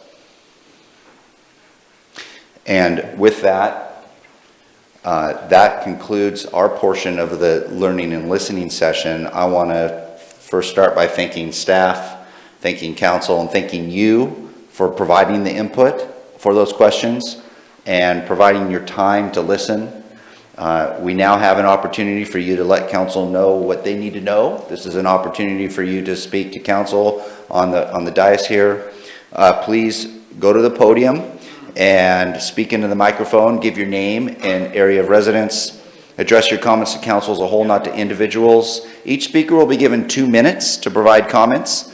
There is a green light, a yellow light, and a red light. The green light is go, the yellow light means you have 30 seconds remaining, and the red light means your time is up. Note that it's not a dialogue. Council's here to listen to and learn from you on what your views are on the items that we've discussed this evening. If you have any kind of specific factual questions, please feel free to either ask any of the staff members that you see here. There's business cards also of the council, and you can ask council later on. There's a lot of information. Everything you're hearing tonight is also on our website. And no demonstrations of clapping, cheering, or booing are allowed. And again, we greatly appreciate your time today. And with that, Mayor, I'll turn it over to you. Thank you, Aaron. You did a great job facilitating, and thanks to everyone for showing up tonight and being patient as you took in a lot of information there. Do you have a question? I just wanted to make a quick statement before public comment began. Okay, so we're going to allow you to come up. You do have 2 minutes. Please, out of respect for everyone in the audience, when the red light goes off, time to stop, and yeah, keep the cheering and comments. It's just, yeah, not the time for it tonight. Council will not be making any decisions later tonight. We're going to take all this information in. We will have a meeting on February 7th where we'll be discussing this issue again. There will be another opportunity for public comment on February 7th. I know a lot of people are watching this on video and from home tonight, so say what you have. Yeah, I just wanted to say I'm really looking forward to hearing public comment, and if you're willing and able, as part of your comment, to not only tell us what we shouldn't do, but what you think we should do, that would be extremely helpful. Thank you. Yep. All right. First up, state your name and let us know whether or not you're a city resident. Rika Brown, Grants Pass. Our city's finance director has made clear that a $64 utility fee for public safety could pay for the 29 public safety workers that our city manager has stated he wants, but would be crushing to the poor. By omitting sales tax from criticism, he implied, that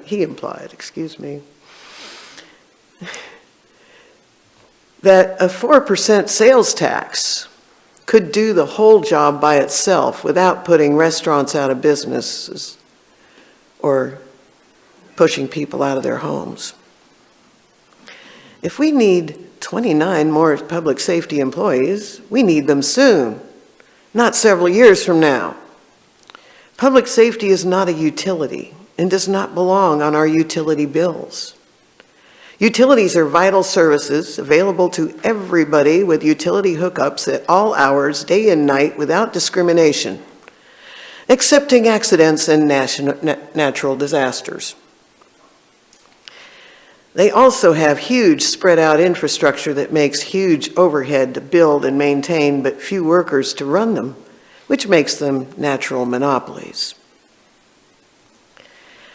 Police and firefighters are relatively many workers and their equipment who are not always available when called upon, but our firefighters and police help outside their area when necessary. We really do need more police, community service officers, and firefighters. A general sales tax is the most powerful and fairest tax, reaching everybody, tourists, churches, nonprofits, and homeless included. It is the easiest to pay since it is only paid when buying taxed goods and/or services. It automatically covers inflation. People spend according to their income, so it's easiest for the poor. Go straight to the goal of hiring those 29 public safety employees by passing only a Rika, the red 4% light, sales, the red general light. sales tax. I know it's a minute Thank you. shorter than usual, but we have to keep it tight. Thank you. Next.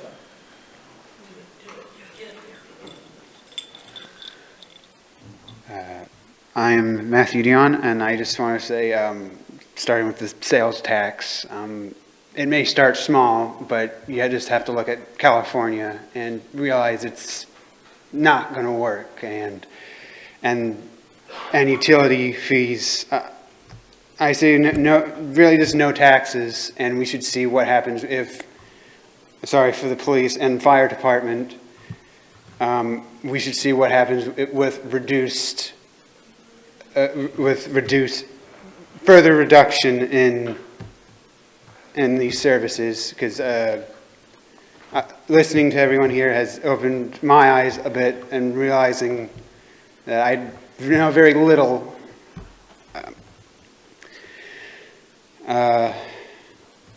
I just think we should learn and see what happens with further reduced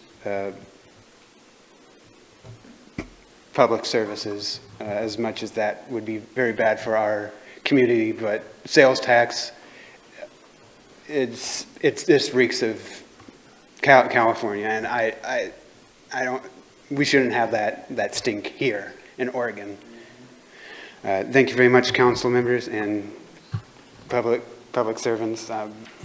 Thank you very much. Matthew, do you live in the city limits? Oh, yes, I do. Thank you. I live about 10 minutes from here, a 10-minute walk. Thank you very much. My name is Adriana. I've been a criminal prosecutor in Grants Pass, and I've been a criminal defense attorney in Grants Pass, and I've been a victim of multiple crimes in Grants Pass. And so when it comes to funding public safety, I say to you, do whatever it takes. Thank you. Adriana, do you live in the city limits? I do. Okay, thank you. And I need fire department because I have a 100% chance of burning down in a fire according to my insurance. Thank you.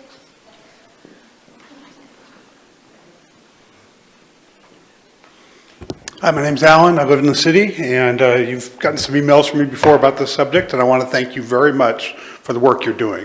This is a very tough decision. I've laid out in my emails. I appreciate the solemnness that you've looked at this, and like the previous speaker, I support what you're trying to do because it's important, and it's important for just a couple things.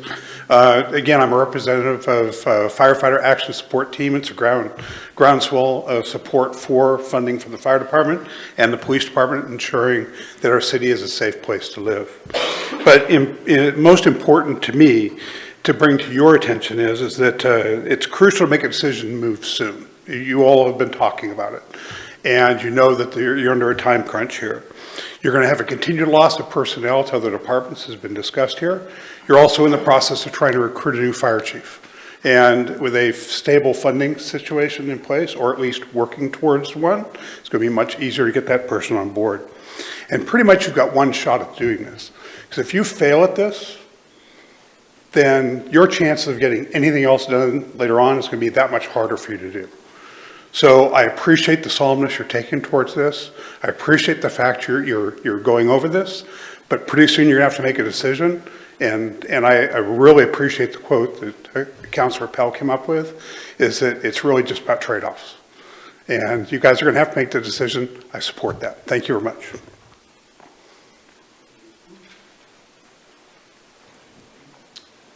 Good evening, gentlemen, ladies. My name's Eric Fitch. I am a resident of Grants Pass now.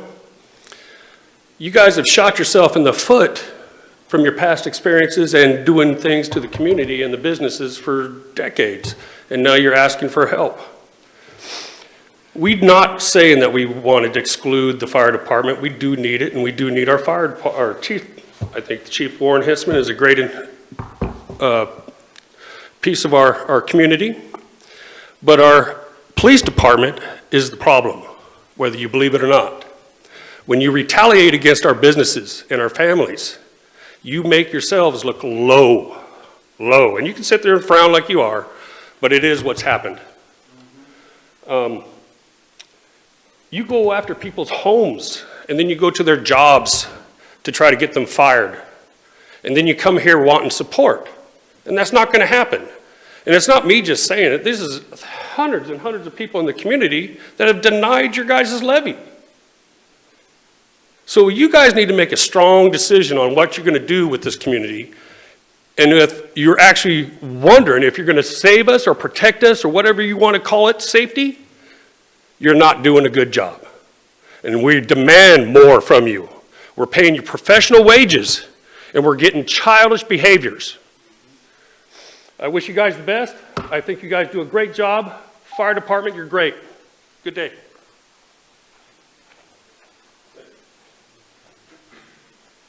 See you next Wednesday. Good evening, Mayor, Council, fellow members of the community. My name is Bracken Sharp. I'm a city resident. I'm also the Vice President of the Grants Pass Professional Firefighters, IAFF Local 3564. I want to start out by acknowledging the dire spot that we were in. It's been touched on tonight, but funding for police and fire services has been a decades-old issue that has come to a head. We've funded our most vital services by a deficient levy that has led us to the unfortunate and dangerous position that we're in today.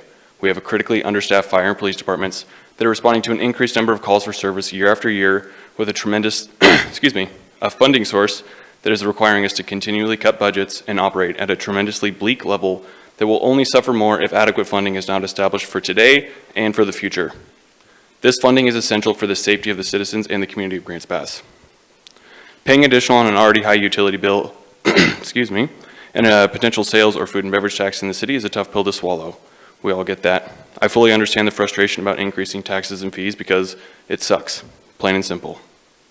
What I do also recognize is that with this, it's funding a service that drops everything that they are doing at all times of the day and night whenever you call to immediately respond to any needs of the citizens and fix, find, or solve whatever hardship they are having in a professional and thorough manner, not only for the citizens of Grants Pass, but those outside city limits, visitors, travelers, everyone. I will ask council and the community this to ponder on. What do you expect from your fire department when you call 911? If you expect your firefighters to show up quickly, mitigate the emergency, save life and property, then we desperately need this additional funding. It is our mission to provide unparalleled fire rescue and emergency medical services to our deserving community. We are humbled by the support we receive every single day from the people we're able to serve, and we strive to foster a safe and beautiful city that we call home. When you need help, your firefighters are coming. We will do everything in our power, including giving our lives to save yours. Thank you.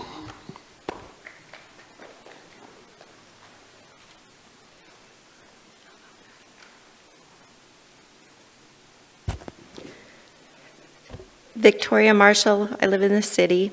I was really mad when I came here because I was misinformed, it was my own fault, that I thought you were considering a tax for the homeless, and so all of my comments were written about that, and I emailed, but so it's my mistake. We must fund our police and our fire, we must, but there will be a referendum if a sales tax is put forth, and I doubt that any of you would be reelected. I think one of the reasons is because you just put a levy through, and people are going to say, what? We just passed a levy, now they want more?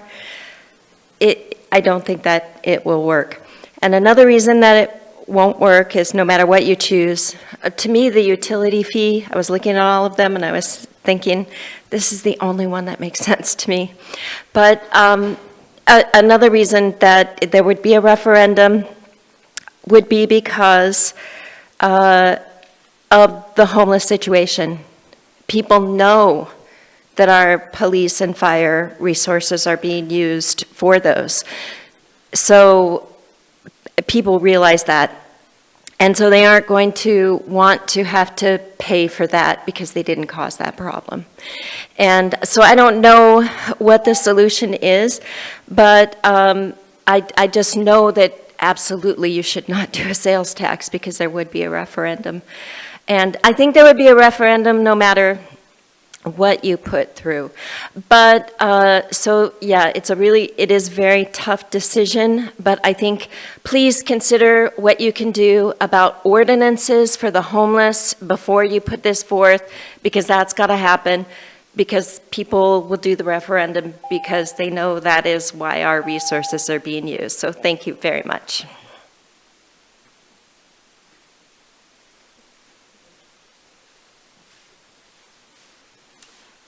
Good evening, Indra Nicholas. I live in the city and have a business in the city.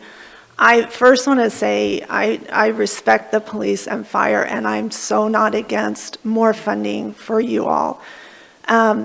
With that said, there are so many resources for the low income, and the wealthy or more advantaged financially don't have a problem paying even $12 a month.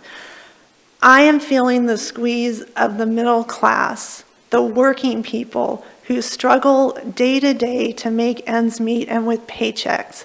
And just because you have a business does not mean you have the money to pay. Some of that money per month for businesses is huge. I am so tired. Businesses pay more for everything. You can use the same amount of water as a residence, but a business you're going to pay more. Electricity is more. The garbage dumpster is more. Water, I mean, you pay more for everything when you own a business. It doesn't mean you can afford it. And every tax and every fee is always more on business. So I really wish you would look at that. And then there are so many nonprofits that help people pay their water bill. I don't get help paying my water bill. So these little fees that you think mean nothing to people add up. And it's one after the other, year after year after year, till you can't even afford to live here. And so I think you should look at something else. Maybe the people that want to pay more could pay quadruple for 3 of us that can't afford to pay. Maybe that's a solution.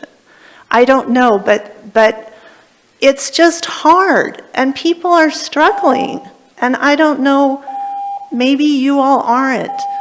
And a lot of the resources are for the homeless, and we're tired too. We're tired of it too.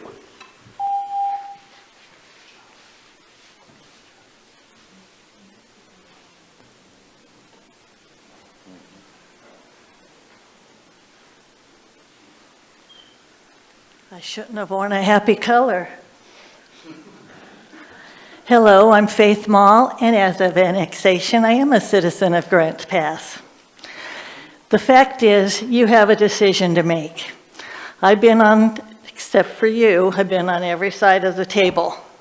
I have audited in a city financial situation for 20 years. I helped issue the financial reports, the budgets. Everything complied with GFOA, accreditation, congratulations, it's very hard to reach. Wasn't able to do that when I was special assistant to the police chief and managed all of his non-sworn staff issues. It's going to be a hard decision for you. I sat here working on my scratch paper trying to figure out my next budget reduction scenario for the police department. After everything I audited on you this week that was online and it looked like it was thorough, I couldn't find anything. So yes, you're going to have to make a decision. Do you try to keep the citizens that you have here living here, as has been addressed by our guests this evening, or do you have to try to get more businesses in here to help get more funds into the city? You have a lot of things you have to weigh. Who's more important? What's more important? But the bottom line is, in my opinion, you do have to fund more on public safety. It's a 24/7 operation. It's 3 shifts, not 1, like finance is supposed to be, not what I worked. So I really am glad I never had to sit in your seat. Thank you.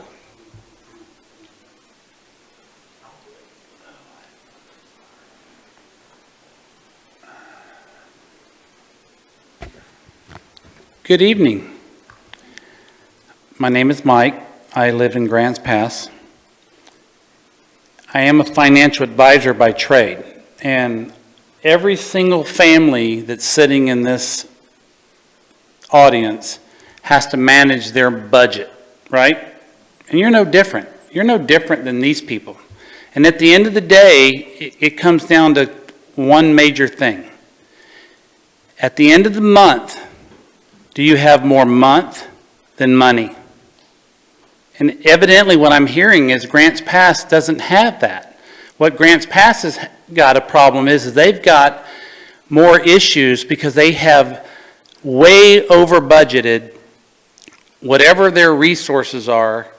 And so we as families, every day we have to budget. And yet, why don't you do the same thing? Why do you have to keep coming to us for more money? Right? So in my day, in the way I do my business and my job, I work with my clients and we talk a lot about our budget, their budget, and it's no different than your budget. And what's happening is you guys have been overspending and you haven't been able to work within your own budget. So guess what? You need to tighten your belt, and perhaps you need citizens like myself to come in and maybe take a look at what you're doing. Because whatever is happening right now, it ain't working. And we are not really happy with that. Here's the other issue I have. How much resources are we spending in our community in regards to the vagrancy that's taking place every day? I know the police and fire, they want more money. But why is it that our city is engulfed in crime on a daily basis and nobody is doing anything about it? I'm about tired. Mike, please respect the red light. Oh, is there a red light? I see 6 seconds. It was already beeping. I still see 6 seconds. So until that 6 seconds goes away, never mind, I'm leaving. Thank you. Next.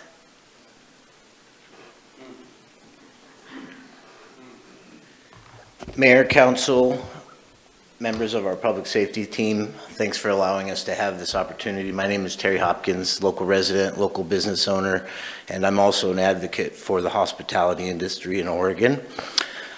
This opportunity tonight was special, and to the chiefs, to the men and women, I'm not surprised that our public safety department, as others dwindle out, are the ones still here listening, representing us as a community. I grew up in a family of public safety. My son is currently serving in the U.S. Coast Guard, and his dream is to come home and serve as a police officer in Grants Pass. But the decisions we're faced with tonight are huge decisions that council is choosing to take upon themselves potentially. We're talking about what a massive undertaking this is and how much it's going to take to get it done. There's not one silver bullet. We've talked about it. We know that a sales tax or a food and beverage tax, if passed at the council level, will go to a referendum.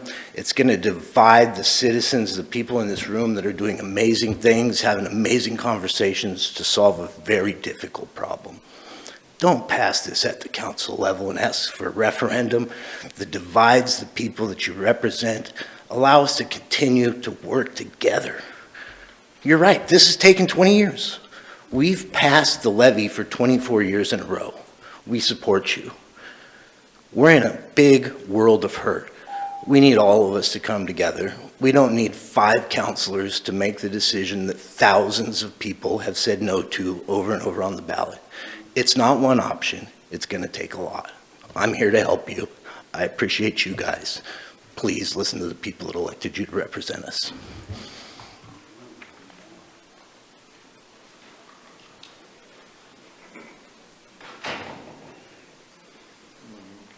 Good evening. My name is Mike Slotemaker. I'm a resident of Grants Pass, live just upstream from Baker Park, so have a very unique perspective of public service In 2023 alone, we had over 20 police incidents on the 11 acres known as the Texas property owned by our HOA. We had 7 fires, including one that was very significant, got within 100 feet of our house, and it was a combination of the fire and police that were able to save it. Don't know if you realize this, we actually had ODF bring in a 20-man hand crew inside the Grants Pass city limits. That's how big it was. I have so many thoughts, but I want to say, Brian, I appreciate how you're saying you want to listen. No matter what you do, it won't be popular. I can tell you what you need to do. You need to lead. We need to be led. We have elected you for leadership. Don't kick it back to say, well, what do y'all want to do? We're just going to sit here and keep scrambling. I had privilege to go through the Citizens Police Academy this past fall. I spent 12 weeks of my time just really learning about what's going on with public service in this town. Opened my eyes. I did ride-alongs with Grants Pass PD, with private security, a sit-along with 911 dispatch. And here's the reality. The transient situation in this town has overwhelmed our public services. We're not here to talk about how to fix that. We're here to say our departments are doing more with less. And when we have an officer that says it's not even about the money anymore, oh man, that hits, because that says they're here for a purpose and they're doing a job, and it's a personal mission to them. I am in favor of whatever you need to do to lead to get this thing funded. And I'm not sitting here saying I want to spend more money, but I'm willing to spend more money. We need to go with what the professionals are telling us we need to do, and please lead. Thank you.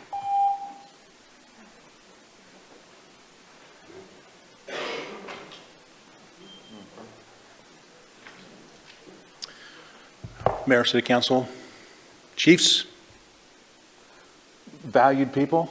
My name is Jim Smith. I own Mount Mike's Pizza here in town on F Street. I'm not a resident, although I have restaurants in lots of parts of the state here. I appreciate this challenge that you have, right? Having operated restaurants in both areas with and without sales tax and beverage tax, it's complicated. Yeah, it is very complicated what you're trying to solve for. I can tell you, I just want to share with you the impact it has on employees, because it does impact every employee that's working paycheck to paycheck in these restaurants. When you add a sales tax, and I think page 5 and page 6 on your spreadsheet, your estimate, your forecasting is fantastic. It shows you what the reduction in disposable income will have on the citizens of the city. That tax burden is coming out of a wallet. That wallet is what also carries that dollar bill that ends up in a restaurant. If with fewer dollar bills available to go buy food in that restaurant, they're not going to show up. When there's fewer transactions in that restaurant, we don't need as many people washing dishes or sweeping the floor or serving a guest. It impacts on hours. Those hours impact on payroll. The $380,000 I had in payroll in this restaurant this last year will be less with the food and beverage tax. That's the real impact of some of this. Sales taxes are very small. They're at 1.5%. You can go south a few hundred miles and you'll pay a lot more than that. But you see, I've operated restaurants on border towns before, and I do see the impact, whether it's in not Pendleton, Oregon, but it's in Eagle and Boise. Those little commutes, they make a difference. There is a sales impact in 2 restaurants with same communities, one with a sales tax, one without a sales tax. There is an impact to that, and it impacts the employees in that restaurant. I appreciate what you're doing. It's not easy. I'll just leave it one final thing. The budget has 243 FTEs. If you want to add 6, which of those 243 is more important than the 6 you're trying to add? Thank you. Is there anyone else?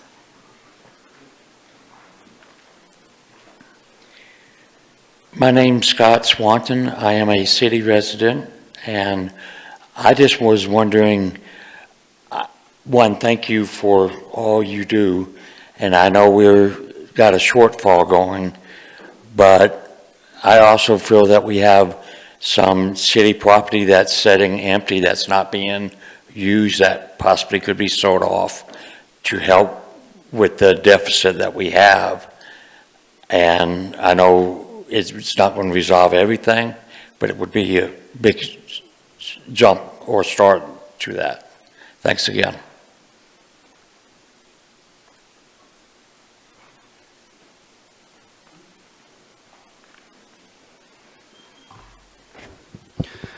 Hi, Jay Meredith, resident of the city. I'm going to try to, give you 30 minutes of comments here in 2 minutes, so I'm going to try to go pretty quick. I was the city's finance director between the years 2010 and 2020. What you might not know is that I spent a lot of my free time advocating for public safety funding solutions at Josephine County and Grants Pass. I was part of the group that put together the nonprofit organization in 2012 when the county first hit the wall. Had countless discussions about these sort of things, and unfortunately, I don't think the public is at a place where they're going to support any form of sales tax, whether that be a food and beverage tax or a general sales tax. I just don't think we're ready for that. I don't think the public's going to support it. I think if it comes forward with or without a vote, I think the public will unfortunately overturn it. We had 80% no in the food and beverage tax vote in 2005, 2006. We had 80% no in 2015. We had 80% no, close to 80% no in the last county effort. We're just not there. The public has spoken loud and clear that that's not the direction we want to go. So I don't think the city should spend any more time on that. So what should we do? What we should do is put a pencil and paper together and adjust the estimates of what the future need is. When I look at, and JC was very kind to send me some public records requests that I had sent in recently because I wanted to see more about how did we project what the future need is for the financial need. I think that the actual financial need to get back to the level of service that we all expect that we're trying to get to is actually less than what has been forecasted. I think the forecast is very conservative and appropriately so, but I think that we can do a utility fee for $12 or less without a food and beverage tax and get to where we need to be. I will send you an email with a full analysis of how we can do that over the next week. So I appreciate if you would take a look at that. Thanks, Jay. Anybody else? All right. Thank you all so much for your patience. I know we've been here over 3 hours now, and I hope that you found this informative. You are able to email us at the email address is mayorcouncil, all smushed together, at grantspassoregon.gov. And then we will be discussing this again February 7th at our regular business meeting. The decisions haven't been made yet, but as many of you have stated, we do need to make a decision one way or another on something very, very soon here in order to move forward. So with that, how about a motion to adjourn? It is a public meeting. Go ahead, go for it, DJ. I will make a motion to adjourn. Thank you. Seconded by Vanessa, and all in favor of adjourning the meeting, say aye. Aye. Any opposed? All right, we are adjourned.